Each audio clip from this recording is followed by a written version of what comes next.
Welcome dear students, आप सभी का स्वागत है आर एस सर के यूट्यूब चैनल पर। हम सब लाइव हैं एक नई क्लास के साथ में, एक महा मैराथन के साथ में। और ये होगा आपका कॉन्सेप्ट का मैराथन होगा, सर्किल का जो अपन एंड गेम करेंगे इस वाली क्लास के अंदर। मैंने आपको स्टार्टिंग के अंदर बोल दिया था, जो सुबह मॉक टेस्ट था उसमें भी मैंने आपको बोला था कि आर एस सर को कोई इमरजेंसी काम है, इसकी वजह से उनकी क्लास आज नहीं हो पाई है। उसकी जगह मैथ्स का आपका मैराथन होगा, मतलब आपका टाइम हम खराब नहीं होने देंगे। और मैथ्स की आज की क्लास से आपका जो कॉन्सेप्ट है सर्किल का कॉन्सेप्ट, वो आज आपका कंप्लीट हो जाएगा। ठीक है, जो भी बच्चे लाइव आ चुके हैं उनका बहुत बहुत धन्यवाद, स्वागत है। आ जाओ फटाफट से सारे के सारे बच्चे। अच्छा, कि अगर किसी बच्चे को बेटा अगर अनअकैडमी लर्निंग ऐप का पता नहीं हो तो आप अपने गूगल प्ले स्टोर से अनअकैडमी ऐसा लर्निंग ऐप आएगा, उसको डाउनलोड करिएगा। एनडीए एयरफोर्स XY कैटेगरी आप उसमें सेलेक्ट करें, और सेलेक्ट करने के बाद में आपको वहां पर आर एस सर का क्लास आता है सुबह 8 बजे। ये फिजिक्स का क्लास होता है, ये वाली क्लास आप ज्वाइन कर सकते हैं अगर आप फिजिक्स की प्रैक्टिस करना चाहते हैं बहुत अच्छे तरीके से। तो ठीक है, अगर किसी बच्चे को पैसे देकर पढ़ना हो, वो क्लास जो स्पेशल क्लास आता है 8 बजे, वो सबके लिए फ्री है। लेकिन अगर आप पैसे देकर पढ़ना चाहते हो, मतलब प्लस का सब्सक्रिप्शन बाई करना चाहते हो, तो ये आपके पास 1 मंथ, 3 मंथ, 6 मंथ के चार्जेस हैं। लेकिन अगर आप ये कोड अप्लाई कर देते हैं तो इससे आपको 10% ऑफ मिल जाएगा, 10% का डिस्काउंट मिलेगा। साथ ही साथ आप सबकी क्लासें फिजिक्स, मैथ, इंग्लिश और रागा की जो क्लासें वो आप एक्सप्लोर कर पाओगे। लेकिन एक चीज़ मैं आपको बता दूं कि इस कोर्स के अंदर यहाँ पर अनअकैडमी प्लस पर, मतलब मेरी मैथ्स आप मेरे से नहीं पढ़ पाओगे और इंग्लिश संजय सर से नहीं पढ़ पाओगे, क्योंकि हम दोनों अनअकैडमी पर प्लस पर नहीं है। ठीक है, तो वहाँ पर हमारी क्लासेस नहीं आती है। हमारी classes totally free of cost होती है। हमारी क्लासेस का अगर आपको नोटिफिकेशन चाहिए तो ये आप टेलीग्राम चैनल ज्वाइन कर लो, और इस पर शायद 29,000 बच्चे ऑलरेडी ज्वाइन हैं। 29,000 बच्चों ने इसको ज्वाइन कर लिया है, आप भी आप ज्वाइन करें इसको, क्योंकि क्लास जो मैं यहाँ पे आपको जो डील करवा रहा हूँ सारी चीज़ें, उनका PDF मैं आपको यहाँ पे ही दूंगा। ठीक है, team space R S sir Telegram channel है, उसको ज्वाइन करें। ये हमारी टीम है, और टीम आर एस सर जो आपके लिए तन मन धन से दिन रात लगी हुई रहती है। नई नई प्लानिंग इस टीम के माइंड के अंदर चलती रहती है। मैथ्स के लिए मुझे तो जानते होंगे मुकेश सर, फिजिक्स के लिए आर एस सर, और इंग्लिश के लिए संजय सर जी जान अपनी तरफ से लगा रहे हैं। ये हमारी टोटल क्लासेस का टाइमिंग रहता है। ठीक है, आज के अलावा, मतलब आज तो आर एस सर का क्लास नहीं था, इसके अलावा जो हमारी रेगुलरली जो क्लासेस होती है उनका टाइम टेबल आपके पास कुछ ऐसा रहता है। सुबह 7:15 बजे इंग्लिश का, 9 AM पर आपके पास मैथ्स का मॉक टेस्ट, उसके बाद में फिजिक्स का कॉन्सेप्ट, उसके बाद में मैथ्स का कॉन्सेप्ट, इंग्लिश का कॉन्सेप्ट। फिर इस क्लास के अंदर बच्चा, जो भी बच्चा लाइव आ चुका है, ध्यान रखिएगा, ये वाली क्लास जो मैं आपको दे रहा हूँ, ये वाली दोनों क्लासों को मर्ज करके दे रहा हूँ 10:30 बजे। 10:30 बजे से लेकर आपका 12 बजे तक का ये मैराथन आपका क्लास होगा, जो कॉन्सेप्ट का मैराथन है। इस क्लास में सर्किल कंप्लीट हो जाएगा, और उस सर्किल से रिलेटेड जो क्वेश्चंस होंगे वो आपके 2:30 PM वाली क्लास के अंदर डील करवाऊंगा मैं। मतलब यहाँ पे तो कॉन्सेप्ट और कुछ क्वेश्चन, यहाँ पर आपको ये मान के चलो 2:30 PM वाली क्लास के अंदर हमेशा 30 या 40, मतलब 60 मिनट में क्वेश्चन की प्रैक्टिस होती है, हमेशा होती है, हर टॉपिक वाइज होती है। तो ये वाली क्लास आप जरूर से ज्वाइन करिएगा। ठीक है, चलो जी, आ जाओ भाई सारे के सारे बच्चे। एक बार जो भी बच्चा क्लास में आ चुका है आई लव माई पेरेंट्स का कमेंट कर देगा, और पूरे जोश के साथ में एक बार पूरे जोश के साथ में बच्चा मैं देखना चाहूंगा, स्पैम चाहूंगा, I love my parents, I love my parents, I love my parents. ये तो सब लोगों के लिए कॉमन सी बात है। सारे बच्चे अपने माँ बाप से बहुत प्यार करते हैं, और उनके सपनों को हकीकत में बदलने के लिए दिन रात एक करने के लिए तैयार है। शायद सही है, मैं सही बोल रहा हूँ। माँ बाप के सपनों को पूरा करने के लिए दिन रात एक कर दोगे, और अगर आपने ऐसा कर दिया तो आप उस मुकाम तक पहुँच जाओगे जिसका आपके अंदर जुनून सवार है, जिसका आपके अंदर जुनून सवार है कि सर मैं वर्दी तो मेरे को एयरफोर्स की चाहिए, वर्दी तो मेरे को नेवी की चाहिए, वर्दी तो मेरे को NDA की चाहिए। तो ये वाली बात आपके माइंड के अंदर बिल्कुल आग लग जानी चाहिए इस चीज़ का, ये सिलेक्शन चाहिए, इस बार नहीं छोड़ूंगा, इस बार सिलेक्शन लेकर रहूंगा बेटा। ठीक है, चलो जी, हमारी पूरी क्लासें, हमारी टीम का डेडिकेशन आपके साथ में है, और हमारा आशीर्वाद भी आपके साथ में है, आप जरूर पार करेंगे। चलो जी, अब कोई बच्चा कमेंट नहीं करेगा, केवल और केवल कॉन्सेप्ट आपको दिल दिमाग तक उतारने हैं, समझना है कॉन्सेप्ट को क्या है। कल की सर्किल का जो पार्ट नंबर 1 है, सर्किल का पार्ट नंबर जो 1 है, उस क्लास के अंदर मैंने जो आपको डील करवाया, वो मैंने आपके पास types of circle equation, circle के जो इक्वेशन है, अलग अलग फॉर्म में सर्किल के जो इक्वेशन है वो मैंने आपको सिखा दिए हैं। सर्किल के इक्वेशन ठीक है। एक मैंने आपको जो सिखाया था वो था आपका जनरल इक्वेशन था, एक मैंने आपको सिखाया था सेंट्रल फॉर्म सिखाया था, और एक मैंने आपको सिखाया था सिंपलेस्ट फॉर्म सिखाया था। ये आपके पास अलग अलग टाइप की सर्किल की इक्वेशंस होती थी जो हमने पार्ट नंबर 1 के अंदर डिस्कस करा है। अब आज आपके पास सर्किल का पार्ट नंबर 2 है, जिसको अपन सर्किल की जो इक्वेशंस है उसको अलग अलग टाइप से आज भी हम कवर करेंगे। ठीक है, सर्किल की इक्वेशन तो आपके पास ये है। आज जो हम टॉपिक डिस्कस करने वाले हैं equation of circle, equation of circle,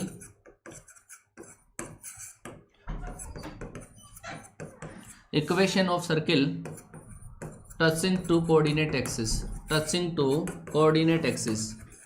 coordinate axis को टच करने वाला जो सर्किल होगा उसकी इक्वेशन हम कैलकुलेट करेंगे आज की क्लास के अंदर।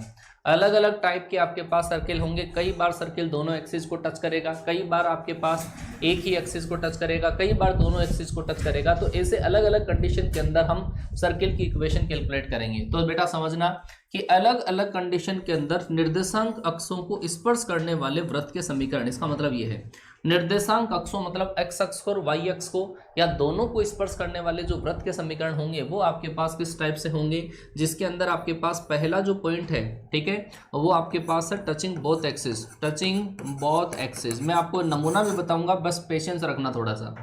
टचिंग बोथ एक्सिस, अगर दोनों एक्सों को अगर सर्किल टच करता है, दोनों एक्सिस को अगर सर्किल टच करता है तो इसकी जो इक्वेशन आपके पास होगी वो क्या होगी, और उसकी जो पोजीशन होगी वो कैसे होगी। जरा देखना कि अगर कोई सर्किल दोनों एक्सिस को टच करता है, अगर कोई भी सर्किल जब दोनों एक्सिस को टच करता है तो उसकी पोजीशन ये हो सकती है, ये एक्स अक्ष है, ये आपका वाई अक्ष है, ये माइनस अक्ष है, ये माइनस वाई है। तो इस सर्किल की जो पोजीशन आपके पास हो सकती है वो पहली पोजीशन तो सर्किल की आपके पास इस टाइप से हो सकती है, इस टाइप से हो सकती है। ये सर्किल हो सकता है, ये दोनों एक्सिस को टच करने वाला सर्किल है। या सर्किल की जो पोजीशन हो सकती है वो यहाँ पे हो सकती है, या फिर सर्किल की जो पोजीशन हो सकती है वो यहाँ पे हो सकती है, या फिर सर्किल की पोजीशन आपके पास यहाँ पे हो सकती है। ये 4 टाइप से सर्किल बन सकता है जो दोनों एक्सिस को टच करेगा। दोनों एक्सिस को टच करने वाले सर्किल ऐसी 4 पोजीशन में बन सकते हैं। ये जो सर्किल है वो आपके पास फर्स्ट क्वाड्रेंट में है, ये सर्किल आपके पास सेकंड क्वाड्रेंट में है, ये थर्ड क्वाड्रेंट में है, ये आपके पास फोर्थ क्वाड्रेंट में। ऐसे केस में क्या होता है बेटा, आपको सर्किल की रेडियस गिवन होती है। क्या गिवन होता है? गिवन होता है आपके पास गिवन रेडियस। रेडियस जो होती है सर्किल की, जो त्रिज्या होती है वो आपको दे रखी होती है कि त्रिज्या आपके पास कितनी है, ए है। आपको दे रखा है कि अगर कोई भी वृत्त की त्रिज्या ए है और अगर वो दोनों अक्षों को टच करता है तो उसकी इक्वेशन क्या होगी, कैसे निकालेंगे। समझना कि अगर सर्किल दोनों एक्सिस को टच करता है तो समझो कि सर यहां से यहां तक ये क्या है, सर्किल की रेडियस है। आप अगर सर्किल अगर ऐसा कहीं पे भी बना हुआ है और ये अगर सेंटर है तो इसको आप इधर से ऐसे ऐसे ऐसे कहीं से भी मिलाओ, ये सारे के सारे क्या होंगे, ये सारे के सारे आपके पास रेडियस होंगे। सीधी सी बात है, सेंटर को पेरीमीटर से परिधि से मिलाने पे क्या बनता है, आपका रेडियस बनता है। तो मैंने ये सेंटर माना और सेंटर को अगर मैंने इससे मिलाया परिधि से तो ये क्या बना, आपका रेडियस बना। मैंने जब इसको इससे मिलाया तो भी क्या बना, रेडियस बना। और इस रेडियस की लेंथ आपको क्या दे रखी है, ए दे रखी है, ए दे रखी है। ये भी रेडियस है, ये भी रेडियस है। किसी भी पॉइंट की एक्स एक्स से जो डिस्टेंस आपके पास होती है वो होता है वाई कोऑर्डिनेट। इसका मतलब इस पॉइंट के कोऑर्डिनेट जो आपके पास आ जाएंगे वो कितने आ जाएंगे, ए कोमा ए। अगर मैं बात करूं फर्स्ट क्वाड्रेंट की बात करूं, मैं फर्स्ट क्वाड्रेंट की अगर बात करूं तो सर्किल का सेंटर जो होगा वो क्या होगा, ए कोमा ए होगा। लेकिन अगर मैं बात करूं सेकंड क्वाड्रेंट की, सेकंड क्वाड्रेंट में एक्स आपके पास माइनस का और वाई किसका होगा, प्लस का होगा। थर्ड क्वाड्रेंट की अगर मैं बात करूं तो दोनों माइनस के, माइनस का ए कोमा माइनस का ए। और फोर्थ क्वाड्रेंट की अगर मैं बात करूं तो एक्स कोऑर्डिनेट तो प्लस का और वाई कोऑर्डिनेट किसका होगा, माइनस का होगा। उम्मीद है आपको समझ में आया होगा। सर्किल की रेडियस जो है वो अपने को गिवन होगी, केवल सेंटर का पता करना है और वो सेंटर होगा आपका क्वाड्रेंट के अकॉर्डिंग होगा। फर्स्ट क्वाड्रेंट में दोनों प्लस, सेकंड क्वाड्रेंट में एक्स माइनस का, थर्ड क्वाड्रेंट के अंदर दोनों माइनस के, फोर्थ क्वाड्रेंट में वाई कोऑर्डिनेट आपका माइनस का। तो इसका जो सेंटर है जो अपन ने कैलकुलेट कर लिया, सर्किल का जो सेंटर है वो क्या होगा, इन चारों को अगर मैं एक साथ लिखना चाहूंगा तो वो होगा आपके पास प्लस माइनस ए कोमा प्लस माइनस ए। क्या होगा, प्लस माइनस ए कोमा प्लस माइनस ए, मतलब 4 टाइप्स हैं। तो सर्किल की जो इक्वेशन आपके पास होगी, सर्किल की जो इक्वेशन होगी वो होगी आपके पास x इसको माइनस से मल्टीप्लाई करोगे तो आपके पास minus plus a x minus plus a का square plus y minus plus a का होल स्क्वायर और इक्वल टू आपके पास रेडियस का स्क्वायर, त्रिज्या का स्क्वायर। ये आपके पास इस कंडीशन के अंदर सर्किल की इक्वेशन होगी।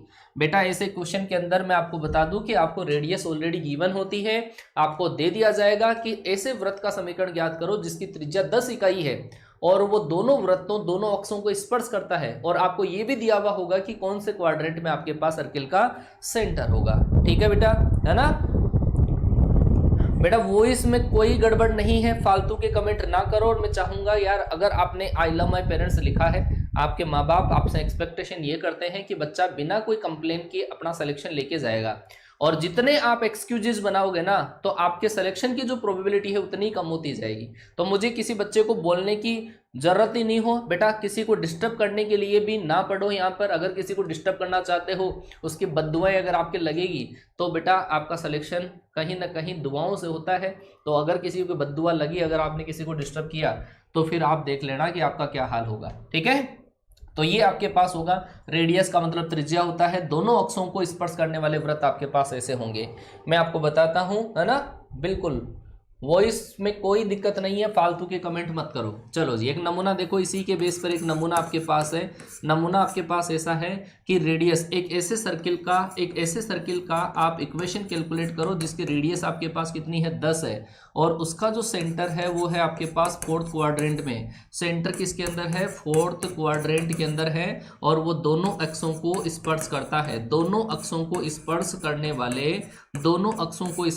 वाले ऐसे वृत्त का समीकरण ज्ञात करो जिसकी त्रिज्या तो 10 है और जिसका केंद्र आपके पास फोर्थ क्वाड्रेंट में है। दोनों अक्षों को स्पर्श करता है, दोनों अक्षों को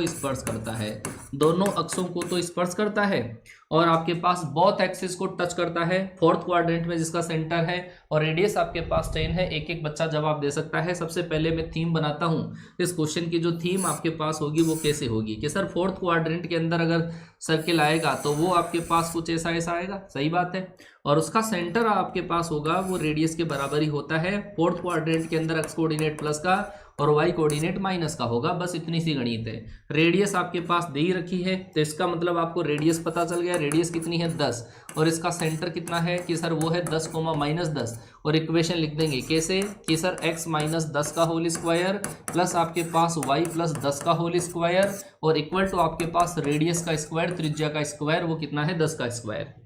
इसको सोल्व करोगे, एक्स स्क्वायर प्लस आपका वाई स्क्वायर माइनस आपका 20x प्लस आपका 20y और प्लस आपके पास 100 प्लस आपका 100 बराबर आपका 100। ये इससे कैंसिल हुआ और ये आपके पास इस क्वेश्चन का राइट आंसर आ जाएगा। X square plus y square minus का 20x। बहुत बढ़िया बेटा, बहुत बढ़िया, बहुत बढ़िया। देख लो आपके पास चांस ऐसे होंगे, फोर्थ क्वाड्रेंट में उसका सेंटर है, फोर्थ क्वाड्रेंट में सर्किल का सेंटर है। क्लियर हुआ? चलो जी, ये तो बात हुई आपके पास जब दोनों एक्सिस को टच करता है सर्किल। जब दोनों एक्सिस को सर्किल टच करेगा तब की गणित आपके पास ऐसी है। अब अपन समझते हैं, दूसरा लॉजिक में लेकर चलता हूं कि अगर जो सर्किल आपके पास है, सर्किल टचेज एक्स एक्सिस, अगर कोई भी जो सर्किल है वो एक्स एक्सिस को टच करता है तो ऐसे केस में जो सर्किल की जो रेडियस होगी वो आपको गिवन होगी। रेडियस आपके पास क्या होगी? गिवन होगी। ठीक है, रेडियस आपके पास गिवन होगी। तो समझना कि सर्किल अगर आपको ऐसा दे रखा है कि सर्किल एक्स एक्स को अगर टच करता है, दूसरा पॉइंट मेरे पास ये है, ऐसे केस में आपको सर्किल का जो सेंटर है उसको कैलकुलेट करने के लिए 2 पैरामीटर गिवन होंगे। एक तो वृत्त की त्रिज्या आपको दे रखी होगी, क्या दे रखा होगा? एक तो सर्किल का रेडियस दे रखा होगा और एक पैरामीटर और होगा। वो सुनना पैरामीटर क्या है, आपको ऐसा दे रखा होगा, उस सर्किल की इक्वेशन आप कैलकुलेट करो, जिसकी रेडियस तो है आपके पास a इकाई। गिवन रेडियस कितनी है? a। गिवन रेडियस कितनी है आपके पास? a, और वो एक्स एक्स को ओरिजिन से h यूनिट डिस्टेंस पर टच करता है। एक्स एक्सिस को ओरिजिन से h यूनिट डिस्टेंस पे टच करता है। रेडियस तो कितनी है? a है। तो अगर आपके पास ये सेंटर है और सेंटर अगर ये है तो इसको इससे मैच करोगे तो ये रेडियस भी, और रेडियस कितनी है सर आपके पास? a, और ये h यूनिट डिस्टेंस पे टच करता है तो सर्किल की जो पोजीशन आएगी वो ऐसी आएगी।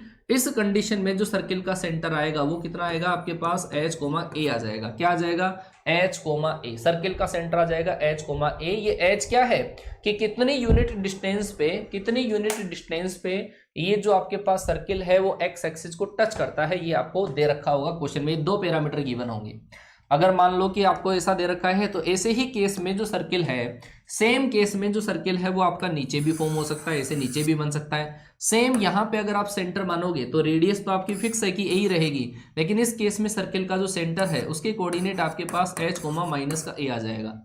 मान लो कि आपको ये तो दे रखा है ओरिजिन से राइट हैंड साइड में दे रखा है, हो सकता है लेफ्ट हैंड साइड में भी दिया हुआ हो, और लेफ्ट हैंड साइड में भी अगर ऐसा दे रखा हो तो h यूनिट डिस्टेंस अगर ऐसी v तो सर्किल का सेंटर आएगा कौन से क्वाड्रेंट में, सेकंड में, और सेकंड क्वाड्रेंट में x कोऑर्डिनेट तो आपका माइनस का और y कोऑर्डिनेट आपका किसमें, प्लस में। और हो सकता है आपके पास सर्किल का जो सेंटर है वो कौन से क्वाड्रेंट में आ रहा हो, थर्ड में, तो ऐसे केस में सर्किल का जो सेंटर होगा माइनस का a कोमा माइनस का h कोमा माइनस का a, क्या माइनस का h कोमा माइनस का a आपके पास आ जाएगा। आई बेटा बात समझ में, ठीक है। हाँ चलो जी, समझना एक बार आपको क्या क्या दे रखा होगा, सर्किल की रेडियस, और ये दे रखा होगा कि सर्किल इस एक्सिस को मूल बिंदु से कितनी इकाई दूरी पर काटता है या टच करता है या स्पर्श करता है, ऐसा आपको दे रखा होगा। तो इस केस के अंदर आपको सेंटर पता चल गया, रेडियस पता चल गई, इक्वेशन आराम से लिख सकते हैं। मान लो कि ये पहला है, इस टाइप के अंदर अगर मान लो कि पॉजिटिव एक्स एक्सिस की साइड हो, पॉजिटिव एक्स एक्सिस की साइड अगर सर्किल आपके पास बने तो इसकी इक्वेशन बनेगी एक्स माइनस आपके पास एच का होल स्क्वायर प्लस आपके पास y प्लस माइनस ए का होल स्क्वायर और इक्वल टू आपके पास क्या होगा, ए स्क्वायर होगा। मान लो कि सर्किल आपके पास ओरिजिन से लेफ्ट हैंड साइड के अंदर हो, ये आपके पास लेफ्ट हैंड साइड है, तो ऐसे केस में सर्किल की जो इक्वेशन बनेगी x प्लस एच का स्क्वायर y प्लस माइनस ए का होल स्क्वायर और इक्वल टू आपके पास रेडियस का स्क्वायर होगा। ठीक है, ये आपके पास आ जाएगा। ये आपके पास x प्लस, बस केवल जो फर्क है वो इसके अंदर फर्क है। आया क्या समझ में? ठीक है, मैं अभी बताता हूं आपको। साइन बिल्कुल सीधी सी बात है यार, क्वाड्रेंट जैसा अपन देखते हैं ना, क्वाड्रेंट देखते हैं, क्वाड्रेंट में कैसे साइन लिखते हैं अपन। मान लो कि फर्स्ट क्वाड्रेंट है तो एक्स कोऑर्डिनेट प्लस में, वाई कोऑर्डिनेट प्लस में लिखा जाता है। अगर सेकंड क्वाड्रेंट हो तो एक्स माइनस में लिखा जाता है, वाई प्लस में लिखा जाता है। थर्ड क्वाड्रेंट में दोनों माइनस के लिखे जाते हैं। फोर्थ के अंदर एक्स प्लस का और वाई माइनस का लिखा जाता है। सीधी सी बात है, सेम मैंने आपको ऐसा लिखा है। मान लो कि इस कोऑर्डिनेट को आपको पता चल गया है कि ये वाली डिस्टेंस h है, ये वाली डिस्टेंस h है, तो ये वाली डिस्टेंस भी आपके पास h होगी। ये वाली डिस्टेंस अगर h है, ये वाली डिस्टेंस अगर y है, तो इसके कोऑर्डिनेट कितना है, h, a। अगर यही पॉइंट फोर्थ क्वाड्रेंट पे होगा तो इसका y नेगेटिव होगा। अगर यही पॉइंट अगर सेकंड क्वाड्रेंट पे होगा तो x माइनस का होगा। यही पॉइंट अगर आपके पास थर्ड क्वाड्रेंट पे होगा तो दोनों माइनस के होंगे।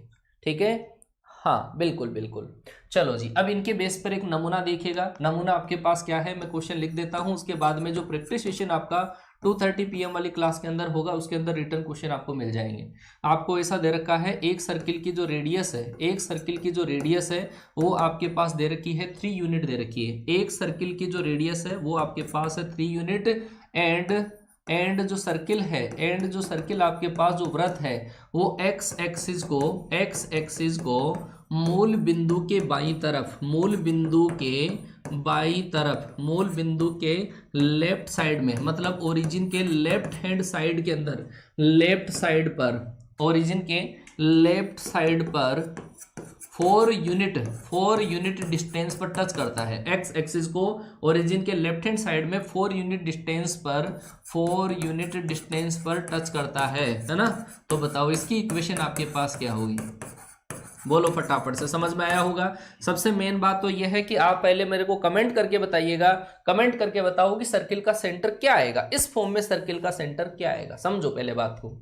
मैंने क्या लिखा, सर्किल की रेडियस आपको दे रखी है 3 यूनिट और दे रखा है एक्स एक्सिस को ओरिजिन के लेफ्ट हैंड साइड के अंदर कितनी यूनिट डिस्टेंस पे टच करेगा, 4 यूनिट डिस्टेंस पर टच करेगा। ठीक है, चलो जी देख लो एक बार, बताओ फटाफट से। सेंटर मुझे कमेंट करके बताओ, सेंटर कमेंट करो, क्या होगा बेटा सेंटर क्या होगा, ये क्वेश्चन आपके पास है। सेंटर फटाफट से कमेंट कर दो, सेंटर क्या होगा। -4,3 एक बच्चे ने लिखा है, एक बच्चे ने लिखा 3,0 लिखा। हाँ जी, बताओ फटाफट से, एक एक बच्चा कमेंट कर देगा। मैं डायग्राम बना रहा हूं तब तक आप कमेंट कर देना कि सर डायग्राम आपके पास ऐसा होगा। ये तो सर आपका ओरिजिन है और लेफ्ट हैंड साइड आपकी ये है, ये वाली साइड कौन सी है, लेफ्ट हैंड साइड है। और सर्किल एक्स एक्सिस को लेफ्ट हैंड साइड पर टच करता है, इसका मतलब सर्किल आपके पास या तो ऐसा या फिर ऐसा, इन 2 पोजीशन हो सकती है सर्किल की। अब भाई साहब ऐसे केस में क्या मानते हैं, सर्किल की रेडियस, इसके केस में सर्किल की रेडियस को मानते हैं वाई कोऑर्डिनेट। सर्किल की रेडियस मतलब कितनी है 3, और कितने डिस्टेंस पे ये टच करता है, कितने डिस्टेंस पे टच करता है, 4 यूनिट डिस्टेंस पे ये टच करता है, 4 यूनिट डिस्टेंस पे टच करता है। तो इसका मतलब ये 4 है, तो ये भी आपके पास 4 हुआ। इसका मतलब इस पॉइंट के जो कोऑर्डिनेट है, इस पॉइंट के कोऑर्डिनेट आपके पास -4,3 आ जाएगा। एक्स का कोऑर्डिनेट माइनस का और वाई का कोऑर्डिनेट प्लस का।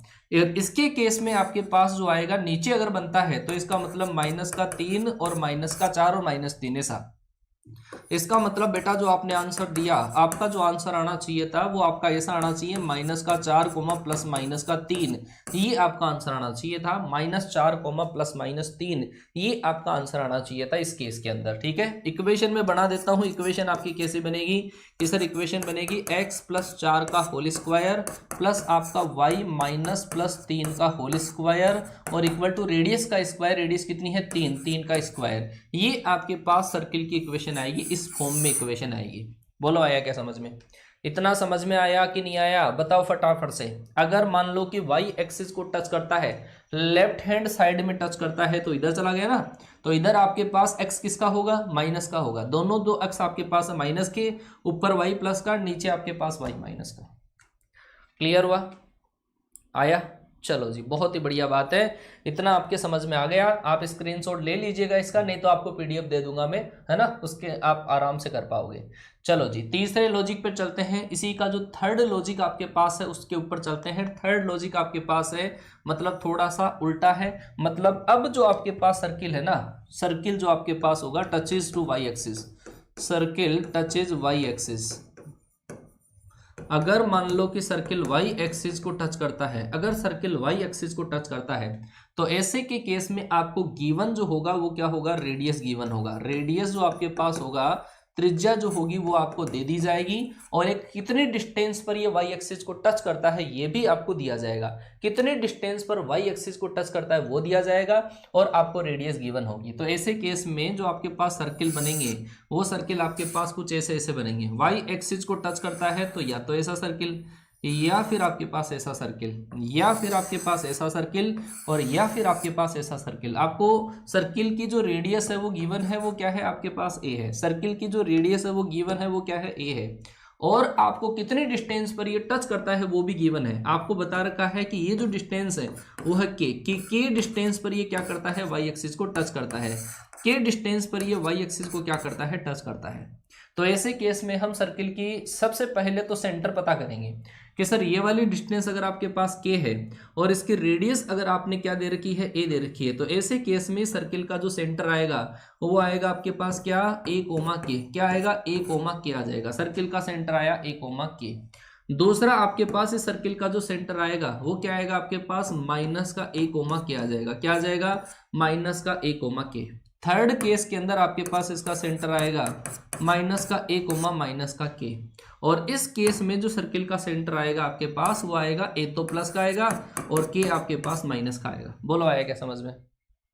हाँ जी आया समझ में? हाँ जी बोलो वही आया कि समझ में? यहाँ पे देख लो जो मैं लिख रहा हूँ वो सही है कि नहीं है, देख लो।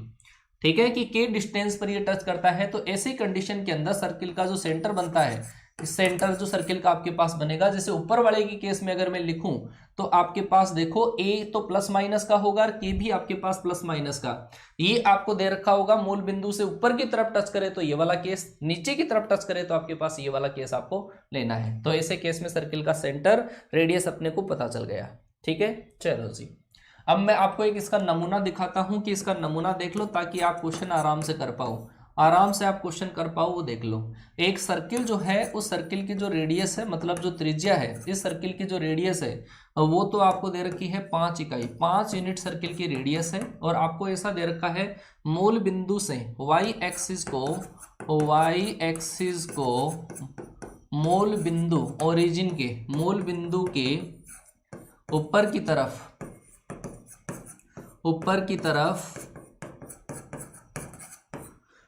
6 इकाई दूरी पर स्पर्श करने वाला वृत्त, 6 इकाई दूरी पर स्पर्श करने वाला वृत्त आपके पास क्या होगा, दूरी पर स्पर्श करने वाला वृत्त क्या होगा। सुनना पहले मैंने क्या बोला, आपको दे रखा है सर्किल की रेडियस गिवन है कितनी है 5 यूनिट है, और आपको दे रखा है कि वाई एक्सिस को ओरिजिन के ऊपर की साइड में टच करता है कितने डिस्टेंस पर 6 पे। तो आपको सबसे पहले तो सेंटर कमेंट करना है। सेंटर बताओ मुझे क्या होगा, बताओ बेटा सेंटर कितना होगा, फटाफट से मुझे बता दो। एक बच्चे ने रोमियो रवि कुमार ने दे दिया है आंसर +-5,6 +-5,6 क्या बात है भाई, +-5,6। एक बच्चा जीत राज ने -5,6 और कमांडो रौनक ने 5,6। आप सारी कंडीशन को चेक करो बेटा कि सर अगर वाई एक्सिस के ऊपर की तरफ अगर सर्किल जाता है तो कौन सा कोऑर्डिनेट, कौन सी चीज प्लस माइनस में होगी। आपके पास ये कंडीशन है, ये 0,0 है। अब सर्किल जो आपके पास बनेगा वो सर्किल आपके पास या तो ऐसा बनेगा या फिर आपके पास ऐसा बनेगा, सही बात है। अब ऐसे केस में सर्किल को अगर ऊपर की तरफ ये टच कर रहा है कितनी डिस्टेंस पर 6 यूनिट पर, और रेडियस आपके पास कितनी है, रेडियस है आपके पास 5, ये रेडियस 5, ये रेडियस आपके पास 5। तो इस केस में अगर ये वाली कंडीशन होगी ना, फर्स्ट कोऑर्डिनेट के अंदर होगा, यहां से यहां तक की हाइट आपको दे रखी है 6 और ये डिस्टेंस है 5, तो इस पॉइंट के कोऑर्डिनेट कितने 5,6। और सर इस केस के अंदर कि सर -5,6। अब आपको पता चल गया होगा कि इस केस के अंदर सर्किल का जो सेंटर आपके पास है, सर्किल का जो सेंटर है वो क्या होगा आपके पास +-5,6। क्या होगा +-5,6 होगा, क्या होगा +-5,6। +-5,6 आपके पास सर्किल का सेंटर आ जाएगा, +-5,6। बहुत बढ़िया बेटा, सारे के सारे बच्चों का सही आंसर आया, +-5,6। तो इक्वेशन क्या होगी, इक्वेशन जो आपके पास होगी वो होगी आपके पास -+5 इसका होल स्क्वायर और प्लस आपके पास y-6 का होल स्क्वायर और इक्वल टू आता है रेडियस का स्क्वायर, त्रिज्या का स्क्वायर, और रेडियस कितनी है 5 का स्क्वायर कर दो, ये आपके पास इस सर्किल की इक्वेशन आ जाएगी, ये आपके पास सर्किल की इक्वेशन आ जाएगी। ऐसे क्वेश्चन को आइडेंटिफाई करने का तरीका मैं आपको बता दूं। ऐसे क्वेश्चन को आइडेंटिफाई करने का तरीका बेटा ये है कि अगर सर्किल वाई एक्सिस को टच करता है तो अक्स वाले के साथ में प्लस माइनस आता है। अगर सर्किल वाई एक्सिस को टच करता है तो अक्स के साथ में प्लस माइनस आता है, लेकिन अगर एक्स एक्स को टच करता है तो वाई के साथ में प्लस माइनस आएगा। ये आइडेंटिफाई करने का तरीका है, ये आइडेंटिफाई करने का तरीका है। आ गया बेटा समझ में, क्लियर है? मैंने आराम से समझा दिया है बेटा आपको, और इतनी चीज मुझे पूरी उम्मीद है कि आपको समझ में आ गया होगा, इतना आपको समझ में आ गया होगा। आगे चलता हूं मैं अगले टॉपिक के ऊपर, आया समझ में? चलो जी बहुत बढ़िया, आगे चलते हैं। स्क्रीनशॉट लेना चाहो ले सकते हो, नहीं तो आपको पीडीएफ मिलेगा, पीडीएफ के अंदर आप पूरी चीजें मेंशन कर लेना। आप मेरे साथ साथ में भी नोट्स बना सकते हो, आराम से मैं धीरे धीरे धीमी स्पीड के अंदर पढ़ा रहा हूं आपको, ठीक है? अच्छा बेटा, इक्वेशन दी हुई हो तो सेंटर कैसे निकालते हैं, वही तो मैंने कहा कि पहले वाली जो क्लास है ना उसमें आप सर्किल का पार्ट 1 देखना, उसमें आपको पता चलेगा। चलो जी अगला टॉपिक में डील करता हूं। अगला जो टॉपिक अपना है वो है आपके पास अगला टॉपिक सर्किल के अंदर पर अगला टॉपिक अगर देखें तो वो है आपके पास पैरामेट्रिक इक्वेशन। पैरामेट्रिक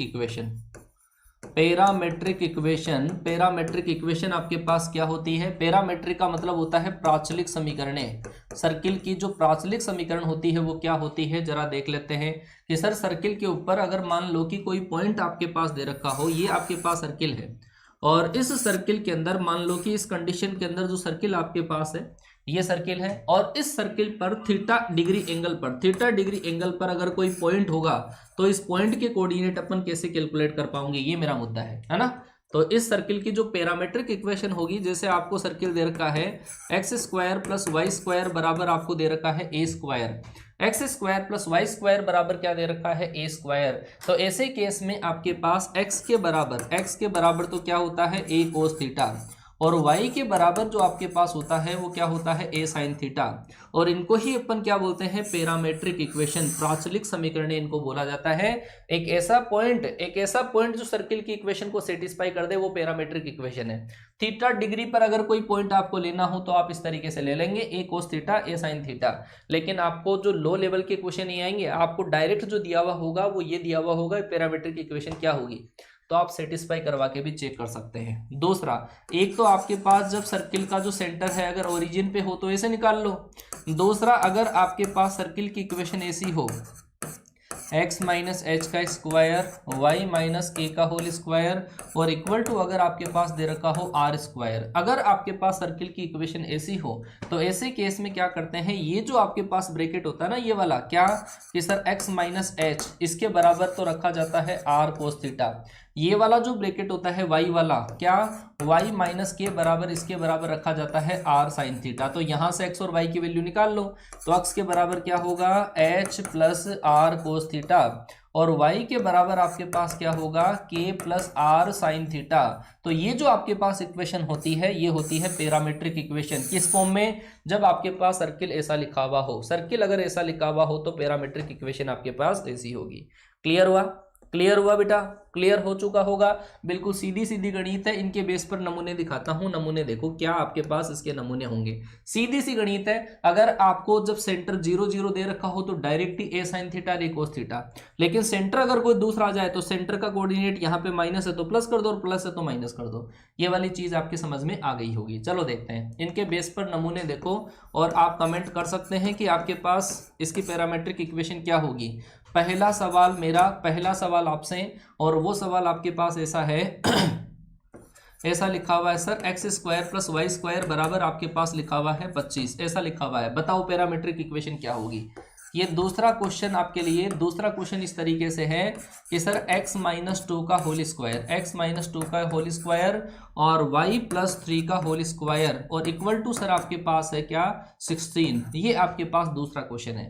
दो क्वेश्चन मैंने लिख दिए हैं और एक एक क्वेश्चन मैं आपके सामने लिखता हूं। तीसरा क्वेश्चन आपका ऐसा है कि सर एक्स स्क्वायर प्लस का वाई स्क्वायर प्लस का 2x और प्लस आपके पास 4y और माइनस का 1 इक्वल टू 0। ये मेरे पास अलग अलग टाइप की इक्वेशन है, ये मेरे पास अलग अलग टाइप की इक्वेशन है। फटाफट से बता दो, 3 टाइप के सवाल बनते हैं, तीनों के तीनों मैंने लिख दिए, तीनों के तीनों मैंने लिख दिए हैं। पैरामीट्रिक इक्वेशन आपके पास क्या क्या होगी, बोलो जी फटाफट से।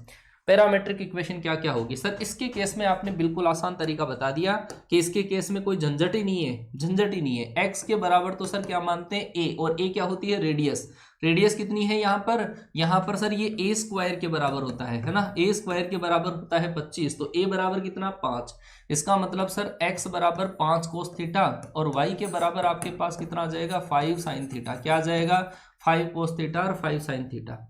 लेकिन सर जब केस ऐसा हो तो सर ऐसे केस में x माइनस 2 जो होता है वो होता है a कोस थीटा के 16 का स्क्वायर किया 4 कोस थीटा, और अगर आप ये वाला करते हो y प्लस 3 बराबर आपके पास आ जाएगा 4 साइन थीटा, ऐसा आएगा आपके पास। तो x के बराबर आपके पास आ जाएगा 2 प्लस 4 कोस थीटा और y के बराबर आपके पास आ जाएगा माइनस का 3 प्लस का 4 साइन थीटा, माइनस का 3 प्लस 4 साइन थीटा। तो ये वाली चीज आपके समझ में आ गई होगी। अब देख लेना, आप अपने अपने आंसर देख लेना कि आपने ये वाला दिया है या नहीं दिया है। आया क्या बेटा समझ में? समझ में आ गया। 3 माइनस 4 साइन थीटा। बेटा आपने क्या किया, मैंने कहा था इस ब्रैकेट के बराबर आपको आर साइन थीटा रखना है, 3 उधर ट्रांसफर होगा, न कि -4, ऐसा नहीं आएगा। देख लो ये वाला आंसर आपका सही है ना। चलो बहुत बढ़िया। ऐसे केस में, इस केस में आपको क्या करना होता है, सर्किल की इक्वेशन को या तो चेंज करो आप। सर्किल की इक्वेशन को अगर आप चेंज करना चाहो तो बिल्कुल चेंज कर सकते हो। कैसे? इन दोनों टर्म को अपन साथ में रखेंगे कि सर एक्स स्क्वायर प्लस का 2x और प्लस सर आपके पास वाई स्क्वायर प्लस का 4y और 1 को भेज दो इधर, 1 को इधर भेज दिया। अब अपन इस सर्किल को चेंज करेंगे, इस सर्किल की इक्वेशन को चेंज करेंगे। कैसे चेंज करेंगे? डायरेक्ट भी तरीका है हालांकि, और अगर आप इसका परफेक्ट स्क्वायर बनाना चाहो, परफेक्ट स्क्वायर, इसका परफेक्ट स्क्वायर कैसे बनेगा? जब आप x के कोफिशिएंट का आधे का स्क्वायर ऐड कर दोगे, किधर कि दोनों साइडों के अंदर ऐड कर देंगे, दोनों साइडों में ऐड कर दिया। इधर y का कोफिशिएंट आपके पास 4 है, आधा करोगे 2 का स्क्वायर आपने इधर ऐड कर दिया और 2 का स्क्वायर 4 आपने इधर ऐड कर दिया। तो ये परफेक्ट स्क्वायर बन गया। कैसा? कि सर x प्लस 1 का स्क्वायर, ये y प्लस 2 का होल स्क्वायर और बराबर त्रिज्या कितनी आई है आपके पास √6। बोलो समझ में आया कि नहीं आया? अब ये वाली जो फॉर्म आपके पास है, ये वाली form same as it is ये वाली फॉर्म बन गई, ये वाली फॉर्म बन गई। तो ऐसे केस में x बराबर आपका कितना आ जाएगा -1 प्लस आपका √6 कोस थीटा और y के बराबर जो आपका आ जाएगा वो आएगा -2 प्लस का √6 साइन थीटा। ये आपके पास क्या होंगे? ये आपके पास होंगे पैरामेट्रिक इक्वेशन। क्या? ये होंगे आपके पास पैरामेट्रिक इक्वेशन। पैरामेट्रिक इक्वेशन आपके पास ये होंगे। समझ में आया कि नहीं आया? हाँ भाई, समझ में आया कि नहीं आया? देख लो, ये वाली फॉर्म आपके पास बनेगी बेटा। अगर मान लो कि ऐसा केस आपको समझ में नहीं आया है, ये लास्ट वाला केस आपको समझ में नहीं आया है, तो इसके केस में मैंने आपको डायरेक्ट ही कहा, अगर आपको सेंटर का कोऑर्डिनेट दे रखा हो तो सेंटर का एक्स कोऑर्डिनेट, सेंटर का एक्स कोऑर्डिनेट, सेंटर तो निकाल ही सकते हो, सेंटर का एक्स कोऑर्डिनेट और प्लस आप क्या कर दो, रेडियस इंटू कोस थीटा कर दो डायरेक्टली। जैसे मैं आपको एक और इसका एग्जांपल बताता हूं, वो जरा देखने की कोशिश करना कि ये इक्वेशन जब आपके पास दी हुई हो तो कैसे करते हैं। अगर आपके पास यही इक्वेशन दे रखी है, एक्स स्क्वायर प्लस का वाई स्क्वायर प्लस का 2x प्लस का 4y माइनस का 1 इक्वल टू 0, आप इसमें निकाल सकते हो डायरेक्टली क्या, सेंटर, कि सर सेंटर जो होगा वो होगा x के गुणांक के आधे का माइनस और y के गुणांक के आधे का माइनस, सेंटर पता चल गया। अब उसके बाद में आप रेडियस देख लो इसमें कि रेडियस कितनी होगी, त्रिज्या होती है आपके पास G square plus F square minus का सी, क्या होता है, G square plus F square minus C, तो ये आपके पास जी होता है इसका गुणांक का आधा, मतलब 1 प्लस आपके पास 4 और प्लस आपके पास 1, मतलब त्रिज्या भी आ गई आपके पास और सेंटर भी आ गया। तो डायरेक्ट पैरामेट्रिक इक्वेशन जो आप लिखोगे, डायरेक्ट जो पैरामेट्रिक इक्वेशन लिखोगे जिसमें परफेक्ट स्क्वायर आपको नहीं बनाना पड़ेगा, वो है आपके पास सेंटर का एक्स कोऑर्डिनेट प्लस आपके पास radius into cos theta, centre का x coordinate plus radius into cos theta, centre का y coordinate plus radius into sine theta. आप देख लो दोनों सेम ही है, दोनों सेम ही है। आया क्या समझ में? बोलो भाई, आया कि नहीं आया समझ में? अरे कैसे भी टाइप का क्वेश्चन आओ बिल्कुल फोड़ देंगे बेटा, ठीक है। ये थी सर आपके पास क्या, पैरामेट्रिक इक्वेशन। पैरामेट्रिक इक्वेशन आगे वाले टॉपिक पे चलता हूं, आपको लेकर चलता हूं और आराम से। इतना हार्ड क्वेश्चन तो आपके आएगा ही नहीं, ये मान लो आपका ना, इतना हार्ड क्वेश्चन तो आएगा ही नहीं। अधिकतर जो दे रखा होता है वो ऐसा या फिर ऐसा, ऐसा दिया जाए तो भी मैंने आपको बता दिया है, ठीक है। चलो जी अगले टॉपिक पर चलते हैं, और अगला जो टॉपिक है वो है आपके पास location of a point. Location of a point, location of a point with respect to circle, with respect to circle. अगर एक पॉइंट हो विथ रेस्पेक्ट टू सर्किल, अगर सर्किल के रेस्पेक्ट में एक पॉइंट की पोजीशन देखनी हो तो वो किस प्रकार देखा जाता है, जरा उसको समझते हैं। एक पॉइंट की लोकेशन अगर आपको देखनी हो तो वो आपके पास क्या होगा, वो जरा समझ लेते हैं। एक पॉइंट की जो पोजीशन है वो सर्किल के रेस्पेक्ट में अलग अलग हो सकती है। मान लो कि ये सर्किल है और इस सर्किल के केस में एक पॉइंट आपके पास यहाँ पे हो सकता है, ये पहली पोजीशन है, ये दूसरी पोजीशन है सर्किल के ऊपर, या फिर तीसरी पोजीशन में सर्किल के अंदर यहाँ पे आपका हो सकता है, ठीक है। तो अपन क्या करेंगे, ऐसे केस में आपको सर्किल की इक्वेशन गिवन होगी और ये पॉइंट आपके पास गिवन होगा x1, y1, ये पॉइंट गिवन होगा, ये पॉइंट एंड इक्वेशन जो सर्किल की इक्वेशन है x square plus y square plus आपके पास दे रखा है 2gx प्लस का 2fy प्लस आपके पास c बराबर 0। ये इक्वेशन, ये वाली जो चीज़ है वो भी आपके पास गिवन है, एक तो सर्किल की इक्वेशन और एक पॉइंट के कोऑर्डिनेट, ये दोनों आपके पास गिवन होंगे। और अगर आप इस पॉइंट के कोऑर्डिनेट अगर इस इक्वेशन में रखते हैं तो आपके पास क्या आ जाएगा कि sir x1 square plus y1 square plus 2gx1 plus 2fy1 और प्लस आपके पास c, और इसको मैं एक अलग नाम से दे दूंगा और वो नाम क्या है, S1। क्या करोगे, जो सर्किल की इक्वेशन आपको दे रखी है उसके अंदर आपको इस पॉइंट के कोऑर्डिनेट रखने हैं और आपको देखना है कि उसका साइन प्लस का आता है या माइनस का आता है या जीरो आता है। क्या आता है, प्लस का आता है या माइनस का आता है या, ठीक है। चलो जी, तो पहली पोजीशन के अंदर अगर मैं बात करूं, अगर आप इसके अंदर रखोगे x1 और y1 रखोगे तो क्या आएगा, S1। अगर ये S1, ये जो S1 आता है, अगर आपके पास ग्रेटर देन 0 आ जाता है, या फिर ये जो S1 आपके पास आएगा वो क्या आएगा, 0, या फिर आपके पास ये जो S1 आएगा वो क्या आएगा, लेस देन 0। ये तीन पोजीशन सर्किल की हो सकती है। S1 क्या है, अभी बच्चे पूछेंगे मुझसे कि S1 क्या है। S1 का मतलब है कि जो पॉइंट का कोऑर्डिनेट है उस पॉइंट का कोऑर्डिनेट इस इक्वेशन में x और y की जगह रख दो, सारे टर्म एक ही साइड ट्रांसफर करके, वो क्या है, S1 है। उस S1 का आपको साइन देखना है कि पॉजिटिव आता है कि नेगेटिव आता है कि 0 आता है। अगर मान लो कि ये ग्रेटर देन 0 आता है तो पहली वाली पोजीशन है, अगर ये पॉजिटिव आता है तो सर्किल का ये जो पॉइंट होगा वो क्या होगा, इस सर्किल के बाहर होगा, इसका मतलब क्या होगा, आउटसाइड होगा, क्या होगा, बाहर होगा।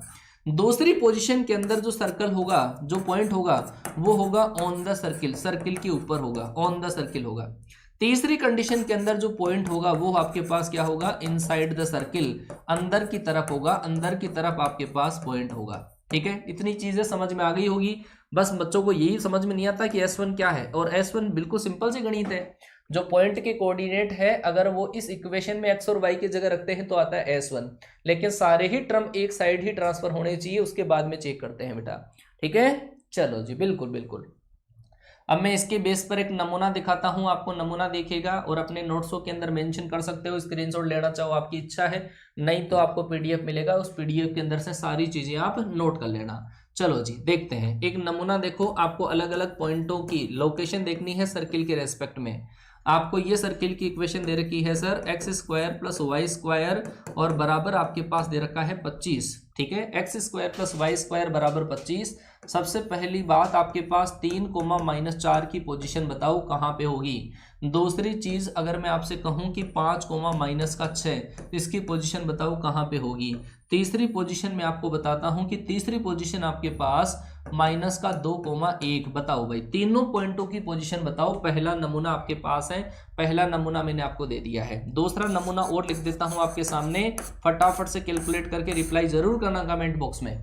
चलो जी, ये आपको दे रखा है x square plus y square -3x plus आपके पास y और -2 = 0। ये आपके पास एक दूसरी इक्वेशन है, और इस इक्वेशन के अंदर पहला पॉइंट मेरे पास है 1,2 और दूसरा जो पॉइंट है वो है आपके पास 0,0। चलो, दो ही पॉइंट है इसमें। बोलो बोलो बोलो फटाफट से कि इन पॉइंटों की पोजीशन आपके पास कहाँ पे है, इन पॉइंटों की पोजीशन कहाँ पे होगी। मैंने कहा था S1 जब निकालते हैं अपन तो सारे जो टर्म्स है ना वो एक ही साइड ट्रांसफर होने चाहिए। इस 25 को आप इधर ट्रांसफर करके फिर उसके बाद में पॉइंट रखोगे, ठीक है ना, वरना गलत हो जाएगा। तो आप क्या करोगे कि सर S आपके पास क्या है कि S आएगा सर एक्स स्क्वायर प्लस का वाई स्क्वायर माइनस आपके पास 25। ये S आपके पास आ जाएगा। आया S आ गया? हाँ बिल्कुल बढ़िया बेटा, बहुत शानदार। हाँ जवाब दो फटाफट। ऑन द सर्किल होगा। हाँ ले, फिर आ गया मैं तेरी महफिल में। आजा भाई, तू भी आजा। 3, जो बच्चा अपन यहाँ पे रखेंगे तो वो क्या आएगा आपके पास, 9 + का 16 - 25। क्या आएगा, 9 + 16 - 25। पहले पॉइंट को रखेंगे। इसका मतलब सर S1 बराबर कितना, 0। S1 बराबर 0 जब आता है तो इसका मतलब होता है ऑन द सर्किल। क्या होता है, ऑन द सर्किल होगा। दूसरे पॉइंट को चेक करते हैं। 5 और -6 जब रखेंगे तो सर कितना आएगा, 25 प्लस आपका 36 और माइनस का 25। तो इसका मतलब जो S1 आपके पास आया कितना आया, 36। और ये सर आपके पास 0 से बड़ा है। क्या है, 0 से बड़ा। और जब 0 से बड़ा होता है तो ऐसे केस में क्या होता है, आउटसाइड होता है। बिल्कुल सिंपल सी गणित है यार, आउटसाइड है। क्या है, आउटसाइड। आउटसाइड आया समझ में? हाँ बहुत बढ़िया। पहला तो है ऑन द सर्किल, दूसरा है आउटसाइड, तीसरा और चेक करोगे इसमें अगर आप रखोगे S1 क्या आएगा, पॉइंट के कोऑर्डिनेट इसमें रखो तो कितना, 4 + का 1 माइनस आपका 25। इसका मतलब S1 बराबर आया -20 और वो क्या है, लेस देन 0। क्या है, लेस देन 0। लेस देन जब 0 होता है जो पॉइंट आपके पास होता है वो होता है इनसाइड। क्या होता है, इनसाइड होता है, अंदर की तरफ होता है पॉइंट। आया क्या समझ में? बहुत बढ़िया बेटा, है ना। ये बात। चलो जी, इस दूसरे पॉइंट के कोऑर्डिनेट इसमें रखते हैं अपन। 1,2 को अगर आप इसमें रखोगे तो क्या पाओगे, इस पॉइंट को रखोगे तो S1 निकाल लेता हूं। 1 रखोगे, 1 + का 4 माइनस का 3 प्लस आपके पास 2 माइनस का 2, ये आएगा। तो ऐसे केस में सर आपका ये गया और S1 बराबर जो आपका आएगा 2 आएगा। सर ये तो आपका 0 से बड़ा है, और जब 0 से बड़ा होता है पॉइंट, जो S1 जब आपके पास 0 से बड़ा होता है तो पॉइंट जो आपका होता है वो क्या होता है, आउटसाइड होता है। ये पॉइंट सर्किल के बाहर है, पॉइंट सर्किल के क्या है, बाहर। बहुत बढ़िया बेटा, एक बच्चे ने आउट एंड इन, बहुत शानदार बेटा, बहुत बढ़िया। केवल आपके पास क्या आता है, संख्या से मतलब नहीं है, पॉजिटिव नेगेटिव से ही मतलब होता है, नेगेटिव पॉजिटिव से ही मतलब है। 0,0 अगर आप यहाँ पे रखोगे तो क्या आएगा आपका, -2, जो क्या आएगा, लेस देन 0। इसका मतलब क्या होगा, इनसाइड आएगा। क्या आएगा, इनसाइड आएगा। लेकिन मान लो कि ऐसे क्वेश्चन के अंदर कि सर इसके अंदर घुमाया किस तरीके से जा सकता है वो भी बताओ। आया ना इतना तो समझ में? हाँ बहुत बढ़िया बेटा, इतना तो समझ में आ गया है ना, इतना तो समझ में आ गया होगा कि पॉइंट की लोकेशन कैसे देखी जाती है। लेकिन क्वेश्चन इतना लल्लू नहीं पूछेगा। कई बार एग्जाम के अंदर एक इसका जो घुमावदार जो क्वेश्चन है ना जो पलटवार क्वेश्चन है वो कैसे आता है वो मैं बताऊं।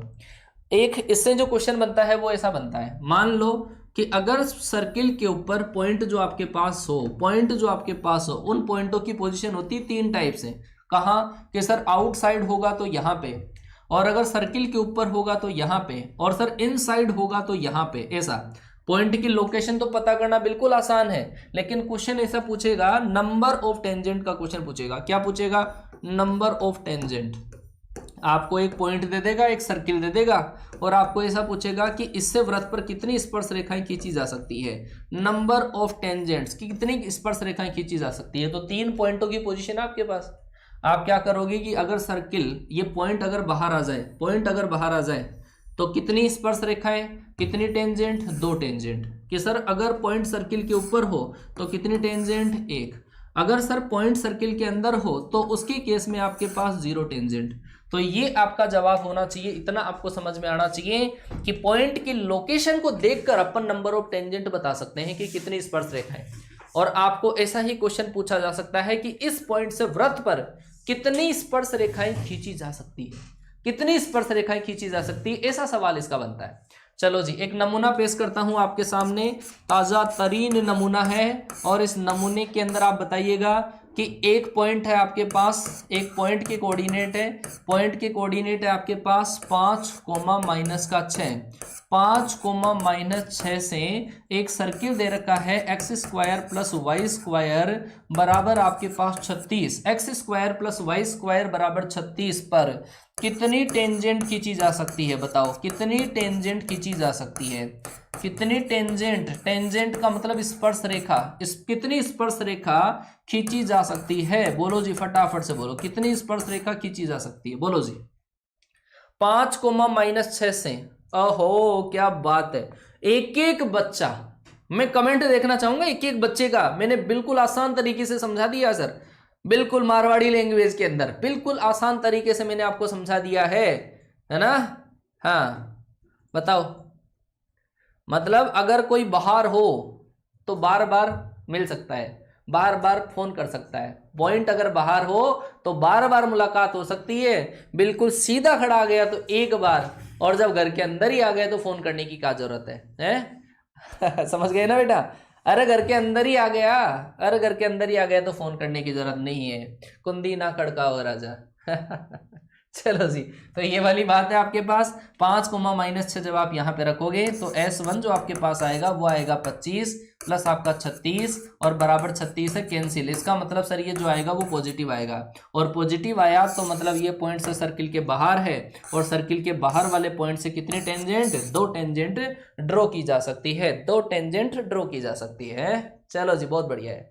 चलो जी, आगे वाले पॉइंट पर डिस्कस करते हैं। आगे वाला पॉइंट जो आपके पास है, ये तो अपन ने पॉइंट की पोजीशन देख ली सर, पॉइंट की पोजीशन। अब अपन देखेंगे position of line. Position of line हम देखेंगे इस क्लास के अंदर। देखो जी फटाफट से, position of a line with respect to circle के रेस्पेक्ट में आपको एक लाइन की पोजीशन देखनी है, या लाइन के रेस्पेक्ट में एक पॉइंट की आपने को सर्किल की पोजीशन देखनी है। तो अपन किस तरीके से देखेंगे जरा समझने की कोशिश करना। आपको एक लाइन की इक्वेशन गिवन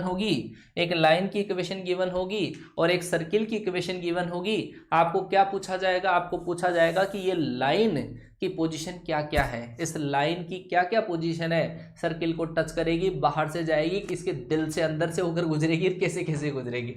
चलो जी देख लेते हैं। तो ये सर आपके पास क्या है? सर्किल है। ये क्या है आपके पास? एक सर्किल है ना, ये गिवन होगा सर्किल की इक्वेशन। दूसरा एक लाइन की इक्वेशन गिवन होगी। तो लाइन की जो पोजीशन बनती है वो बनती है सर कितनी? जो लाइन की जो पोजीशन होगी सर वो कितनी होती है? वो होती है 4। तो पहली पोजीशन तो सर ये है ना। दूसरी जो पोजीशन है वो आपके पास सर्किल की ऐसी है। तीसरी जो पोजीशन है सर्किल की वो ये है, और चौथी जो पोजीशन है वो ये है। 4 पोजीशन बनती है एक लाइन की सर्किल के रेस्पेक्ट में। क्या? 4 पोजीशन बनती है, 4 पोजीशन। अब सर्किल की जो इक्वेशन अगर आपको गिवन है तो ये क्या है? सर्किल का सेंटर। क्या है? सर्किल का सेंटर। और ये है सर आपके पास सर्किल की क्या? रेडियस। रेडियस को मतलब त्रिज्या को मैं r से डिनोट करूंगा। r का मतलब क्या है? रेडियस है।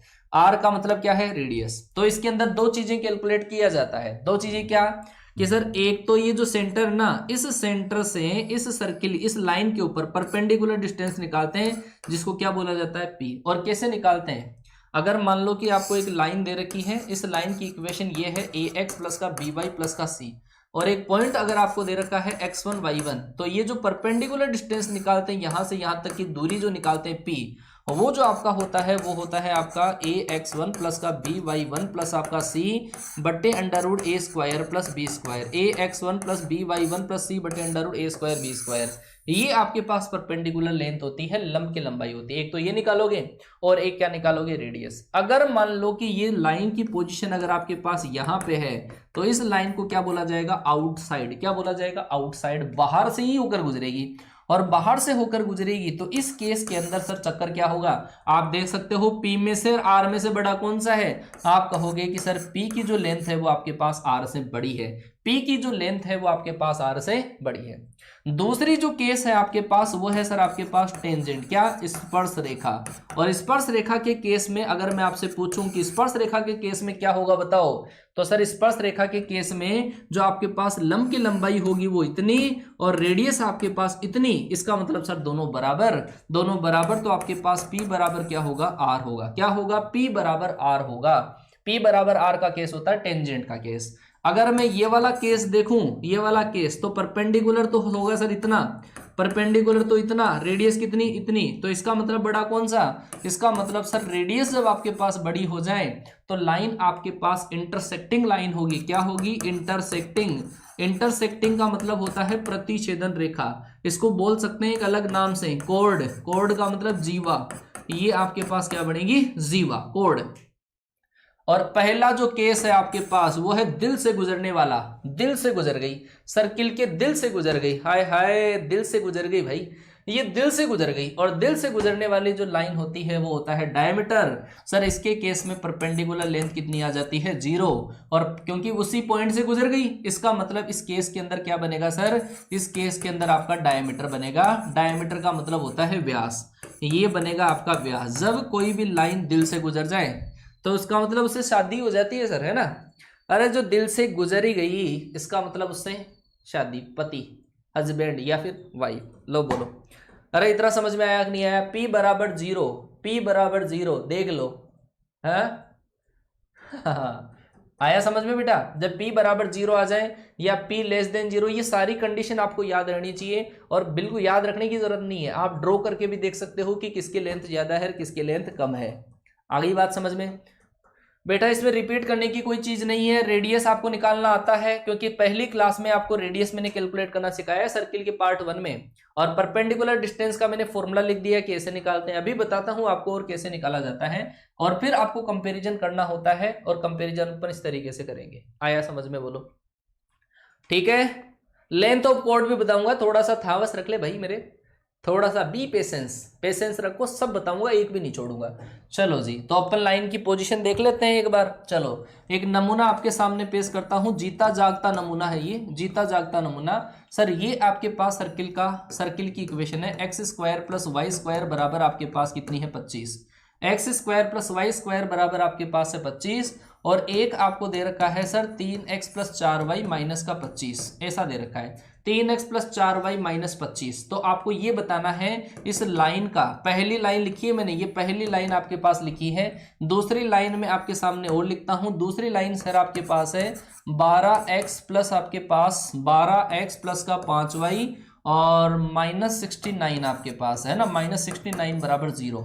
तो सर इन दोनों लाइनों का क्या चक्कर होगा, क्या चक्कर होगा इन दोनों लाइनों का इस सर्किल के रेस्पेक्ट में, बताओ, चक्कर चलाओ फटाफट, बताओ जी फटाफट से बताओ क्या होगा इनका चक्कर, क्या होगा इसके रेस्पेक्ट में, क्या होगा, है ना। चलो जी, बोलो बोलो बोलो बोलो बोलो फटाफट से है समझना कि सर पहला जो आपके पास है ना, इस सर्किल के बारे में पहले तो पता करो। सर्किल का सबसे पहले आपको सेंटर और रेडियस कैलकुलेट करना आना चाहिए, जो मैंने आपको बता दिया। ये फॉर्म है आपके पास सिंपलेस्ट फॉर्म, और सिंपलेस्ट फॉर्म में सर्किल का जो सेंटर होता है वो होता है 0,0, और इस सर्किल की जो रेडियस है बेटा, रेडियस मतलब त्रिज्या, वो कितनी है आपके पास, इस संख्या का वर्गमूल कितना है, 5। ये है सर सर्किल की रेडियस कितनी है, 5। अब केवल और केवल जब कैलकुलेट करना है तो वो परपेंडिकुलर लेंथ, परपेंडिकुलर लेंथ निकालते हैं, परपेंडिकुलर डिस्टेंस कहां से, 0,0 से इस लाइन के ऊपर। तो कैसे, मैंने फॉर्मूला लिखाया था क्या, ये फॉर्मूला था ax1 प्लस का by1 प्लस का c upon √a² plus b², ये लिखाया था। बस ये फॉर्मूला अप्लाई करो, x1 की वैल्यू 0, y1 की वैल्यू 0, 0 0 अगर आप यहां पे रखोगे तो कितना आएगा, -25, नीचे √a² प्लस b² मतलब कितना, 9 प्लस का 16, और इसका स्क्वायर रूट कर लो, बोलो कितना आएगा, कि सर ये आएगा आपके पास 5। हमेशा मोड में होती है डिस्टेंस, मोड में होती है डिस्टेंस। चलो देख लो कि सर पहली डिस्टेंस परपेंडिकुलर तो है सर 5, और रेडियस भी आपके पास 5 है, तो इसका मतलब ये तो वो है कि सर स्कूटी पे जा रही थी और एक बार अपनी तरफ पलट के देख लिया, नजरें मिली, मतलब एक बार टच करके निकल गई, एक बार टच करके निकल गई। पहली वाली लाइन है, इसमें कंडीशन आपके पास है P बराबर R वाली, कि सर रेडियस भी 5 है और परपेंडिकुलर डिस्टेंस भी 5 है, इसका मतलब नजरें मिली, केवल नजरें मिली। सर क्या हुआ, नजरें मिली। एक बच्चा बता रहा है टेंजेंट है?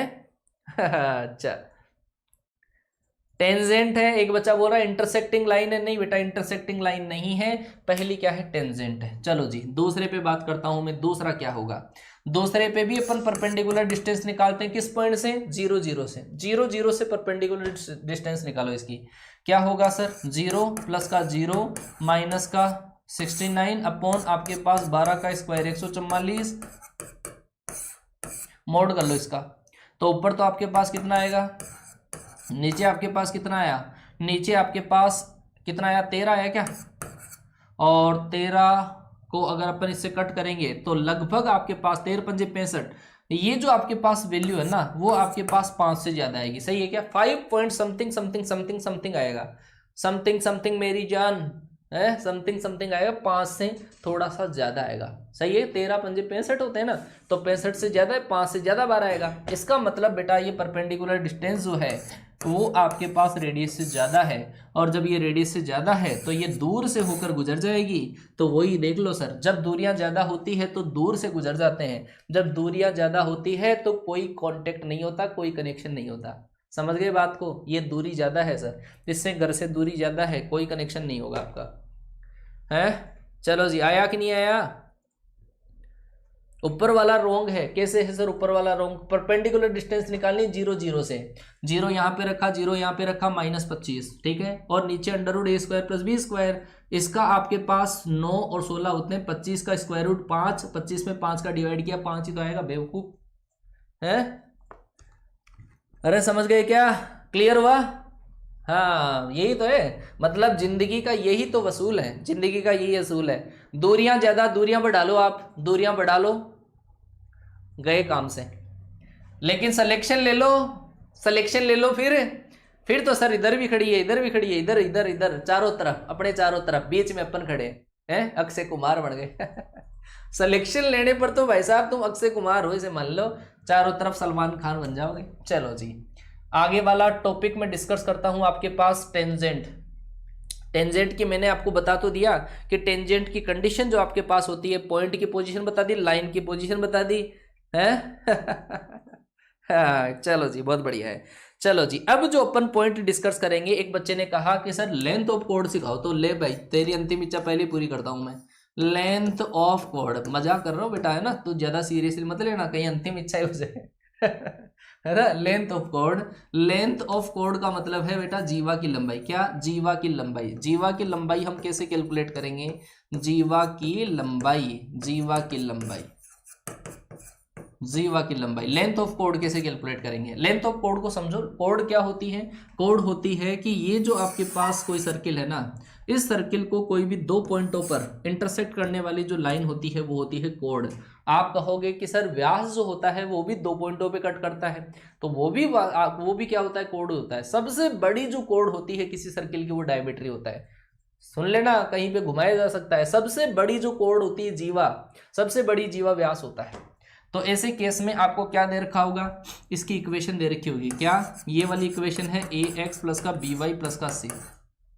सर्किल के अंदर आपको क्या दे रखा होगा, सर्किल के अंदर आपको दे रखी होगी इसकी रेडियस, रेडियस कितनी है a, और इससे अगर आप इस पे परपेंडिकुलर डिस्टेंस डालोगे, ये तो आपके पास परपेंडिकुलर डिस्टेंस क्या है p, इसके सेंटर से इस लाइन पर परपेंडिकुलर डिस्टेंस है p और इस सर्किल की रेडियस है अगर a, तो आप ये बता सकते हो क्या कि ये वाली दूरी क्या होगी, कि सर ये वाली जो डिस्टेंस आपके पास होगी वो क्या होगा आपके पास, वो होगा √a² माइनस p²। लेकिन सर जब परपेंडिकुलर डालते हैं ना, परपेंडिकुलर जब हम डालते हैं ऐसा, ये AB ये और ये C, तो ये तो आपके पास किसकी लंबाई आई, ये लंबाई है सर AC की लंबाई है। लेकिन पर पूरी जो डिस्टेंस आपके पास है, ये वाली पूरी डिस्टेंस AB है और जो जीवा की लंबाई आपके पास आएगी वो डबल आएगी।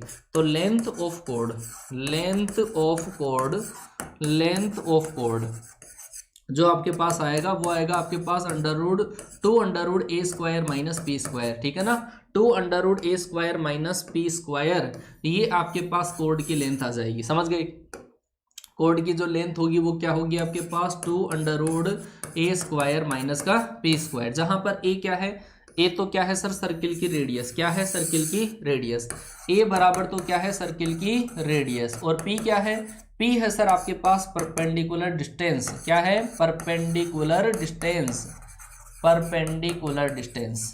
परपेंडिकुलर डिस्टेंस फ्रॉम सेंटर से इस लाइन के ऊपर डाली गई परपेंडिकुलर डिस्टेंस है वो है p के बराबर। ठीक है, समझ गए बेटा, चलो जी बहुत बढ़िया।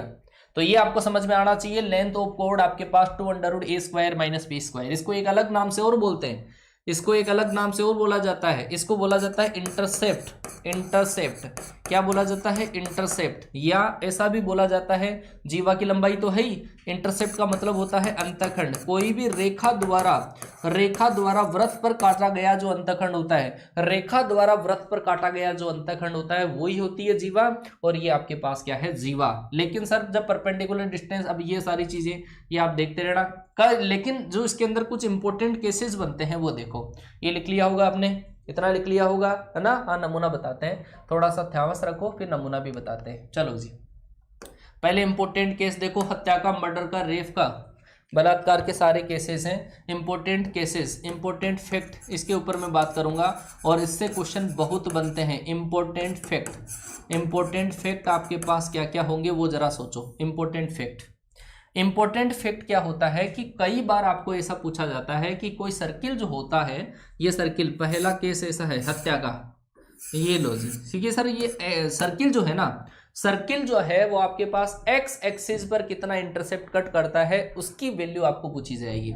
तो सबसे पहली मैं बात करूंगा intercept on x axis. Intercept का मतलब होता है अंतखंड, इंटरसेप्ट ऑन एक्स एक्सिस, ये सर्किल का अंतखंड है बेटा, है ना, सर्किल का अंतखंड है कि अगर सर्किल एक्स एक्स को ऐसे कट करता है तो यहां से लेकर यहां तक ये जो जीवा की लंबाई बनती है वो आपके पास कितनी बनती है। तो सर ये एक्स एक्सिस पर जो इंटरसेप्ट बनता है उसकी लंबाई जो आपके पास होती है वो होता है 2√g² माइनस का c। क्या होता है, 2√g² माइनस c होता है। क्या होता है, 2√g² माइनस c होता है ना। हाँ, तो ये पहला केस है intercept on x axis. X axis पर जो ये आपके पास सर्किल कट करेगा ना वो आपके पास होगा 2√g² माइनस c। इसमें भी इंपॉर्टेंट केसेस बन जाते हैं। पहला केस जब g² is greater than c हो, g² is greater than c हो तो एक्स एक्स को कट करेगा रियल पॉइंट्स पर, रियल कटिंग होगी, real cut on x axis. X axis को दो वास्तविक बिंदुओं पे प्रतिचित करेगा जब g² is greater than c हो। लेकिन जब आपके पास g² बराबर अगर आपके पास c आ जाए, ऐसे केस के अंदर g² बराबर अगर आपके पास c आ जाए तो ऐसे केस में जो आपके पास होगा वो आएगा आपके पास सर्किल जो होगा, सर्किल एक्स एक्सिस को टच करेगा, सर्किल जो होगा वो आपके पास एक्स एक्सिस को टच करेगा। कब करेगा, जब g² बराबर आपके पास क्या आ जाए, c आ जाए। तीसरा केस है सर आपके पास g² अगर लेस देन आ जाए c से, g² जब आपके पास c से लेस देन आ जाए तो ये आपके पास पोजीशन कैसी होगी, वो पोजीशन में बना देता हूं, और does not cut x axis. ऐसी कंडीशन के अंदर जो सर्किल होगा वो एक्स एक्सिस को टच ही नहीं करेगा। तो मैंने पहले वाले का जो केस है ना, रियल पॉइंटों पे कट करेगा एक्स एक्सिस को, वो तो ये है। दूसरा जो केस है सर्किल एक्स एक्सिस को टच करेगा, वो केस आपके पास ऐसा बनेगा, ऐसा केस आपके पास बनेगा, ऐसा केस बनेगा, है ना। तीसरा जो केस है वो आपके पास सर्किल एक्स एक्सिस की तरफ ही नहीं होगा, या तो ऊपर से जाएगा या नीचे से जाएगा, वो आपके पास तीसरा वाला केस बन जाएगा। ठीक है, क्लियर हुआ बेटा, समझ गए क्या? ये वाली चीज आपके पास तीनों चीजें ध्यान रखना। एक्स एक्सिस पर कितना इंटरसेप्ट कट करता है वो होता है 2√g² माइनस सी। अगर इस अंडरवुड के अंदर की संख्या 0 से बड़ी हुई तो ऐसे 2 पॉइंटों पर काटेगा। मुलाकात कितनी बार? 2 बार, है ना, क्योंकि यहाँ पे अंडरवुड के अंदर 0 से बड़ी संख्या आई, इसका मतलब पॉजिटिव, और पॉजिटिव रूट के केस में मुलाकात होती है 2 बार मुलाकात होती है। मुलाकात करवा देंगे समझाते समझाते। g² बराबर सी, दोनों जब बराबर हुए तो आपके पास एक्स एक्सिस पर कोई इंटरसेप्ट कट नहीं किया, और एक्स एक्सिस पर कट अगर इंटरसेप्ट कट नहीं हुआ तो इसका मतलब एक्स एक्सिस को टच करके निकल गई। अगर मान लो कि g² आपके पास c से लेस देन होता है, लेस देन के केस में यहां पर माइनस की संख्या आएगी स्क्वायर रूट के अंदर, और वो केस आपके पास ऐसा बनेगा, है ना, ये वाला केस आपके पास बनेगा। हाँ, रेखा का केस चल रहा है।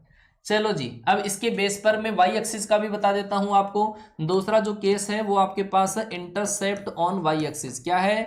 Intercept on y axis. अगर वाई एक्सिस पर आपको इंटरसेप्ट कट करवाना हो तो वो आपके पास कैसे बनेंगे? वो आपके पास, वो भी आपके पास 3 है ना। सबसे पहली बात, अगर आपको इंटरसेप्ट की लेंथ निकालनी हो, लेंथ जो आपके पास होगी वो होगी 2√f² माइनस का c, 2√f² माइनस c। पहला केस अगर आपके पास f² is greater than c आ जाए, दूसरा केस अगर आपके पास f² बराबर आपका c आ जाए, तीसरा जो केस है आपके पास वो आ जाए f² is less than c आ जाए। ये 3 केस बनते हैं। जब आपके पास f² ग्रेटर देन c होता है तो वो केस होता है जब आपके पास रियल 2 पॉइंटों पे कट करता है। ऐसा सर्किल होता है जो y एक्सिस को 2 रियल पॉइंटों पे कट करता है, ऐसा केस होता है। जब f² बराबर c होता है तब आपके पास y एक्सिस को टच ही करता है। जब f² is less than c होता है तब आपके पास सर्किल ऐसा होता है y एक्सिस से दूर होता है। ठीक है, यहां पे आपके पास आएगा सर्किल जो होगा वो आपको 2 रियल पॉइंट्स पे कट करेगा, 2 रियल पॉइंटों पे, 2 वास्तविक बिंदुओं पे काटेगा। और ऐसे केस के अंदर जो आपके पास सर्किल होता है टचेज वाई एक्सिस, क्या होगा? Touches y axis, y axis को टच करेगा। और अगर ऐसा केस आता है डू नॉट टच या does not touch, does not touch y axis, y axis को टच ही नहीं करेगा, ये दूर से होकर निकल जाएगा जब ऐसा केस आ गया तो। क्लियर हुआ बेटा? एक्स एक्सिस वाला, हाँ, सारे के नमूने बताता हूं, आप ये देख लो, एक बार नोट करो, उसके बाद में सबके नमूने कॉपी पेस्ट करूंगा आपके सामने। ठीक है, इतना तो समझ में आ गया होगा। मैंने हर सर्किल की पोजीशन आपके सामने रख दी है। अब मैं आपको इन्हीं के बेस पे कुछ क्वेश्चंस कराता हूं, है ना, क्वेश्चंस करा देता हूं। चलो बच्चा, पहला केस, पहला नमूना आपके सामने पेश किया जाए। नमूनों की कमी हो गई सर, नमूने कितनी देर से नमूने नहीं दिखाए। अरे नमूनों की क्या कमी है यार, है? नमूनों की कोई कमी नहीं है, बिल्कुल सेम एक्स एक्सिस वाला होगा। चलो बच्चा, आपको ऐसा क्वेश्चन आ गया कि x² प्लस का y² माइनस का आपके पास 2x प्लस आपके पास 4y और -3, ऐसा आपके पास है, -3 बराबर 0। ये पहला क्वेश्चन आपके पास है, ऐसा है। ठीक है, तो इसके अंदर, इस क्वेश्चन के अंदर आपको ऐसा पूछा है, इस क्वेश्चन के अंदर आपको ऐसा पूछा है intercept on x axis, intercept on both axis, intercept on, बताओ जी, बताओ एक्स एक्सिस पर और वाई एक्सिस पर काटे गए अंतःखंडों की लंबाई बताओ। एक्स एक्सिस पर और वाई एक्सिस पर काटे गए अंतःखंडों की लंबाई बताओ। इस सर्किल के द्वारा कितने अंतःखंड काटे जाएंगे, कैसे कैसे लंबाई के अंतःखंड काटे जाएंगे? फटाफट से, दोनों क्वेश्चन एक में ही है। एक्स एक्सिस पर काटे गए अंतःखंड की लंबाई और वाई एक्सिस पर काटे गए अंतःखंड की लंबाई आपको बतानी है, क्या होगी? इस सर्किल के द्वारा दोनों अक्षों पे काटे गए अंतःखंडों की लंबाई बताओ फटाफट से। एक एक बच्चे का कमेंट चाहिए मुझे, कमेंट बॉक्स में मैंने फॉर्मूला बता दिया, ईमानदारी से सारे बच्चों का आंसर चाहिए, है ना। बिल्कुल मिलेगी यार, पीडीएफ क्यों नहीं मिलेगी? मिलेगी, बिल्कुल पीडीएफ मिलेगी। आप तो केवल समझते रहो, सारी चीजों को समझते रहो, है ना, करवा देंगे, सब हो जाएगा। चलो जी, बोलो बोलो बोलो बोलो बोलो बोलो फटाफट से, क्या होगा आपके पास इस क्वेश्चन का सही आंसर? एक्स एक्सिस पर काटा गया अंतःखंड आपको निकालना है। हाँ हाँ, बिल्कुल बिल्कुल, बना लेना नोट्स बाद में। बच्चे ने जवाब भी दे दिया, क्या बात है बेटा। मैंने आपको एक्स एक्सिस का इंटरसेप्ट कितना बोला था कि सर वो होता है 2√g² माइनस का c, क्या होता है 2√g² माइनस c। और वाई एक्सिस का क्या होता है? वो होता है 2√f² माइनस का c, 2√g² माइनस c और 2√f² माइनस c। तो ये आपके पास क्या होगा? फटाफट से एक एक बच्चा, बेटा फॉर्मूला ही तो है। अरे बेटा, ये वैल्यू जो होती है वो 2g का वैल्यू होता है, ये वैल्यू जो होता है वो 2f का होता है, और ये वैल्यू होता है c का। तो यहां से g का वैल्यू कितना आया, g का वैल्यू आया 1, तो 2 अंडर रूट जी का वैल्यू क्या आएगा, इसका आधा होता है क्या, 1 का माइनस 1 का स्क्वायर 1, और माइनस c करोगे तो ये आपके पास आया बेटा 4। कितना आया, 4। इस क्वेश्चन का राइट आंसर x अक्ष का अंतःखंड कितना आएगा, 4 आएगा। y अक्ष का अंतःखंड निकालना हो तो क्या आएगा, 2 under root F square, 2f के बराबर 4 है तो f के बराबर आएगा 2, और 2 माइनस माइनस प्लस का 3, इसका मतलब 2 अंडर रूट 7। ये आपके पास y एक्स पे काटा गया अंतःखंड आपके पास आ जाएगा। उम्मीद है समझ में आ गया होगा आपके, उम्मीद है इतना आपके समझ में आ गया होगा कि अंतःखंडों की जो लंबाई निकालते हैं x एक्सिस पर और y एक्सिस पर, वो अपन इस तरीके से निकालते हैं। चलो जी, एक और नमूना आपके सामने पेश करते हैं, और वो नमूना आपके पास ऐसा है, x square plus y square minus का 3x और प्लस आपके पास 5y और प्लस आपके पास k बराबर आपके पास 0 है। ये आपके पास एक क्वेश्चन है, अगर find the value of k, find the value of k for which circle touches, पहली बात तो ऐसा है कि एक्स अक्ष को टच करता है तो बताओ k की वैल्यू क्या होगी, है ना। और दूसरा आपको ऐसा पूछा है कि अगर y एक्सिस को टच करता है तब बताओ आपके पास k की वैल्यू क्या होगी। ये सर्किल एक बार छेड़खानी करता है एक्स अक्ष के साथ में और एक बार y एक्स के साथ में, तो आपको बतानी है k की वैल्यू क्या होगी। जब x अक्ष को टच करता है तो k की वैल्यू क्या होगी, है ना। चलो जी, बोलो जी फटाफट से, फटाफट बताओ क्या होगा वैल्यू। k बराबर 6 एक बच्चे ने आंसर दिया, अजय सिंह ने आंसर दिया सबसे पहले, अजय सिंह ने आंसर दिया है सबसे पहले। अगर एक्स अक्ष को ये टच करती है, एक्स अक्ष को टच कर जाए तो k की वैल्यू बताओ मुझे क्या होगी। k की वैल्यू अजय सिंह ने 3 दिया था आंसर, और धानु एयरमैन 4 और 6, वो कौन से में बताया, 4 और 6 ऊपर वाले में बताया होगा। हाँ जी बोलो 4 2 रूट 7, पिछले वालों के आंसर आ रहे हैं अभी तो। 9/4 राजू पोल ने आंसर दिया है 9/4। कमांडो रौनक का सबसे पहले आंसर आया, सही आंसर 9/4, 9/4। अरे बिल्कुल सीधा था यार, है बिल्कुल सीधा सा था कि सर x के केस में तो जी स्क्वायर बराबर होता है c, और y के केस में क्या होता है सर, एफ स्क्वायर बराबर c, और c का मान k दे रखा है। ये मान किसका होता है, 2g का होता है बेटा, 2g का होता है, और इसका आधा करोगे तो 3/2 स्क्वायर कर लो, तो आपके पास क्या आ जाएगा कि सर इसके केस में x एक्सिस के केस में तो आएगा 9/4, और सर इसके केस में जो आपके पास आएगा वो आएगा 25/4। लो जी k की वैल्यू पता चल गई। हाँ जी, आया कि नहीं आया समझ में बेटा, हाँ बहुत बढ़िया बहुत बढ़िया बहुत बढ़िया बहुत बढ़िया। ये k की वैल्यू है दोनों की केस में, है ना, दोनों की केस में आपके पास ये वैल्यू है। बहुत बढ़िया बेटा, सारे बच्चों के आ गया, सारे बच्चों के आपके पास आ गया है कि कैसे अपन कैलकुलेट करते हैं, है ना, कैसे अपन कैलकुलेट करते हैं। चलो जी, आगे वाला टॉपिक डिस्कस करते हैं अपन, है ना, क्योंकि आज की क्लास में तो मुझे लगता नहीं कि ये हो पाएगा, है ना, थोड़ा सा पार्ट इसका और बचेगा। चलो जी, आगे वाला टॉपिक डिस्कस करता हूं आपके सामने, वो है आपके पास condition of tangency. Condition of tangency, condition of tangency. Tangency का मतलब होता है स्पर्शता का प्रतिबंध, स्पर्शता का प्रतिबंध, स्पर्शता का प्रतिबंध। स्पर्शता का प्रतिबंध क्या होता है, अगर कोई लाइन सर्किल को टच कर जाती है, स्पर्श कर जाए, तो क्या कंडीशन होगी, मतलब आपको भी कोई टच कर जाए तो उसकी कंडीशन क्या होगी कि सर हम बहुत बढ़िया अच्छे तरीके से सूट बूट पहने हुए होने चाहिए, और बढ़िया अच्छा क्वालिटी का परफ्यूम लगाए हुए हो, और बाल का झोपड़ा बना हुआ ऊपर, तब हमारे को भी कोई टच करके निकल जाए, है ऐसा हो सकता है ना। तो यही केस में सर्किल के केस में बताऊंगा कि कोई लाइन सर्किल को टच करके निकल जाए उसकी क्या कंडीशन होगी। आपकी कंडीशन मैंने बता दी, आपको ऐसी कंडीशन रखनी पड़ेगी। चलो जी, ये सर आपके पास एक सर्किल है, ये आपके पास एक सर्किल है, और इस सर्किल के केस में ये आपके पास लाइन है, और इस लाइन की इक्वेशन आपको गिवन है y बराबर mx प्लस का c। सर ये लाइन आपको क्या होगी, गिवन होगी। ये लाइन क्या है सर, आपके पास गिवन है।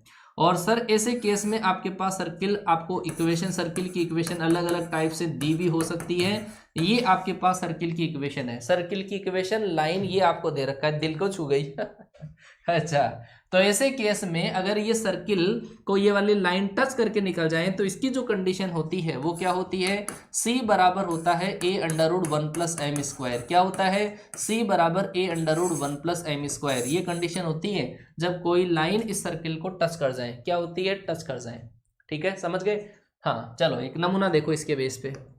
आपको इसके अंदर किसी की वैल्यू के लिए क्वेश्चन आएगा, आपको इस क्वेश्चन के अंदर कोई वैल्यू पूछी जाएगी, जरा देखते हैं कि सर एक क्वेश्चन आपने ऐसा दे रखा है, ऐसा क्वेश्चन दे दिया 2x माइनस का 3y और प्लस आपके पास k, 2x माइनस का 3y प्लस k बराबर आपके पास 0 है।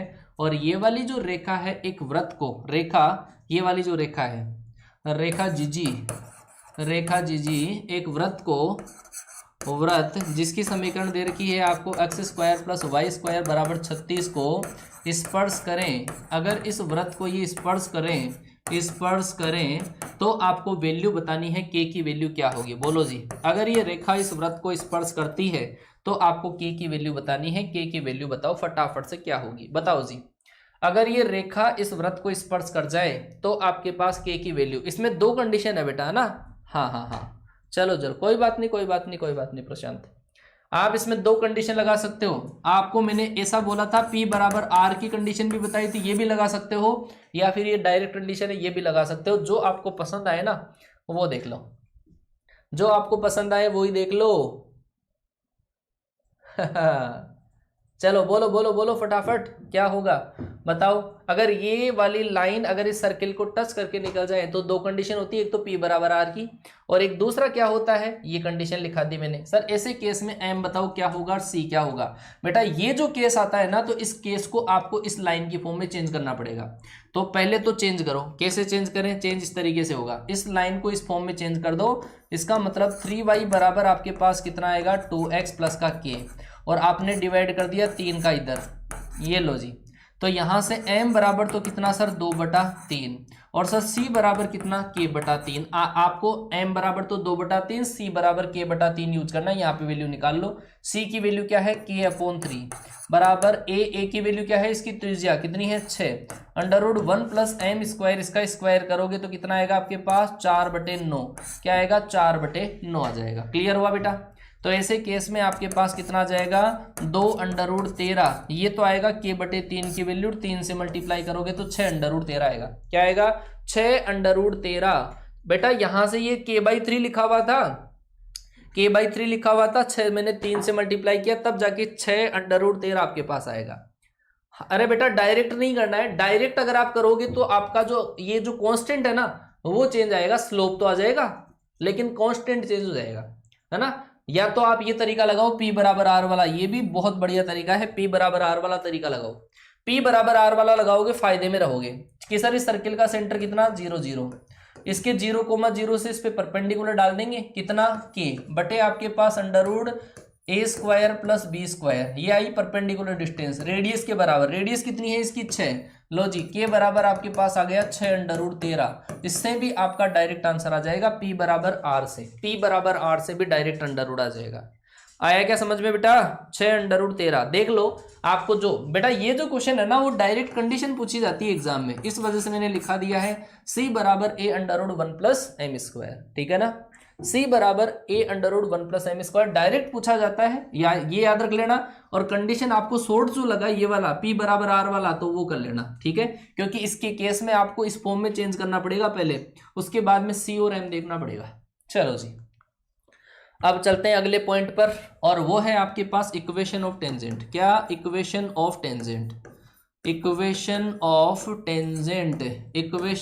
टेंजेंट। चलो जी देखो फटाफट से इक्वेशन ऑफ टेंजेंट क्या होगी। इक्वेशन ऑफ टेंजेंट, टेंजेंट का मतलब होता है स्पर्श रेखा।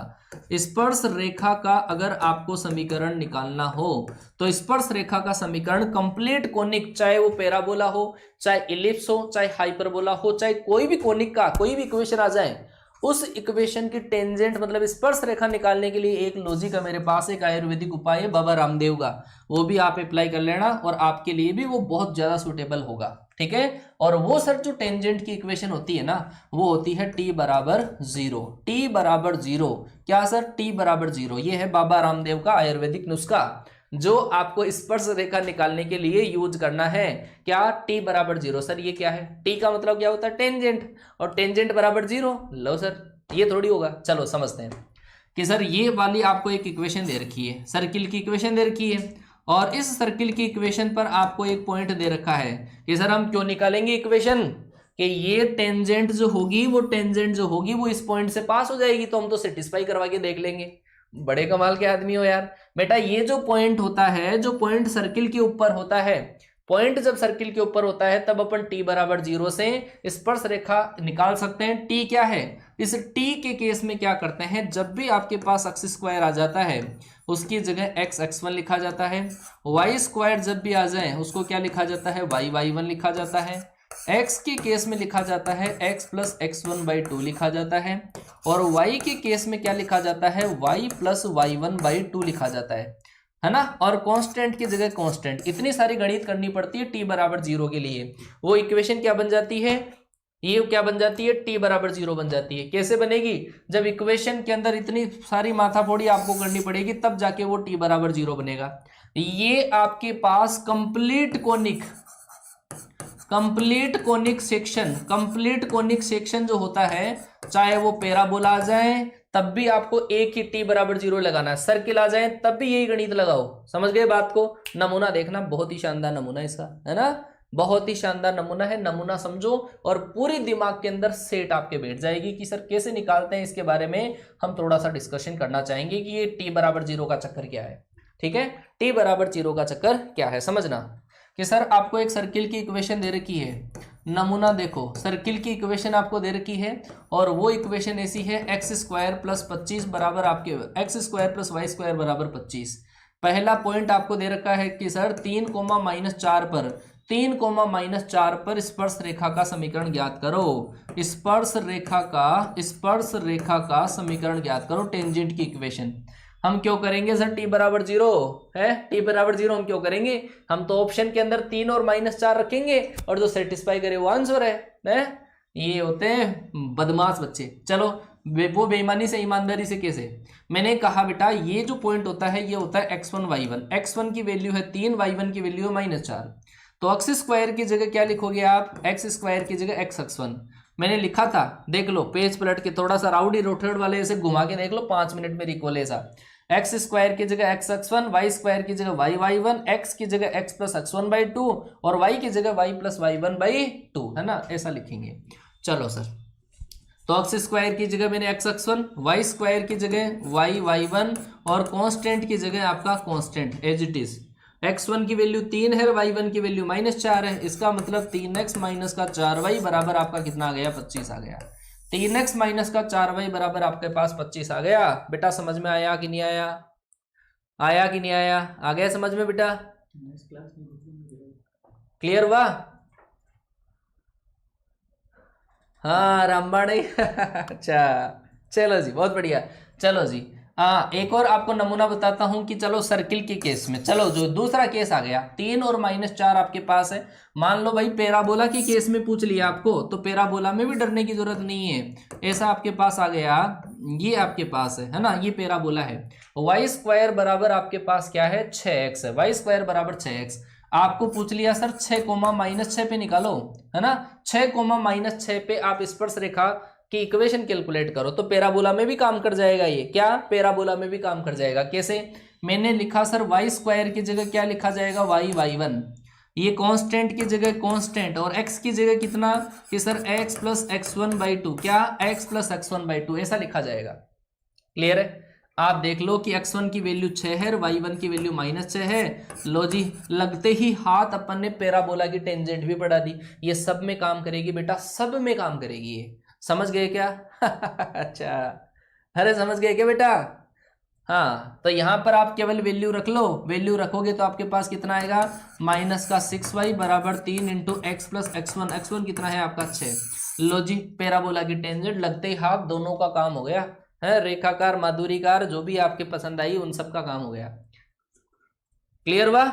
चलो जी, अब आज की क्लास के अंदर तो मुझे इतना ही टाइम मिल पाया है, लेकिन अभी आपका थोड़ा सा पोर्शन बच गया है। मैं सोच रहा था आज ही कंप्लीट कर दूं, लेकिन फिर मैंने ध्यान रखा यार मेरे छोटे भाइयों को स्पीड ज़्यादा लगेगी, इस वजह से मैंने थोड़ा कम स्पीड से पढ़ाया है। ठीक है, हाँ थोड़ा कम स्पीड से सिखाया है। हाँ चलो जी, आगे आगे की जो क्लास आएगी वो संजय सर की क्लास आएगी, तो फटाफट से उस क्लास के अंदर एंटर हो जाना, 5 मिनट बाद में क्लास आने वाली है बेटा, है ना। आज का पोर्शन यहाँ पे, टेलीग्राम चैनल ज्वाइन कर लेना, यहाँ पर पीडीएफ आपको मिलेगा। नए हो तो चैनल को सब्सक्राइब कर लेना, क्योंकि नया बैच जल्द ही आने वाला है। नया बैच आने वाला है आपका एयरफोर्स के लिए, बिल्कुल धमाकेदार, जीरो से लेकर हीरो लेवल। ठीक है, चलो मिलता हूं आपसे नेक्स्ट क्लास में। और इस क्लास के रिगार्डिंग मेरा प्यार एंड सपोर्ट मुझे पहुंचा देना, मेरा प्यार मुझे लौटा दो, है तो लौटा दीजिएगा कमेंट बॉक्स में जब क्लास सेव हो जाए। ठीक है, all the best, love you guys.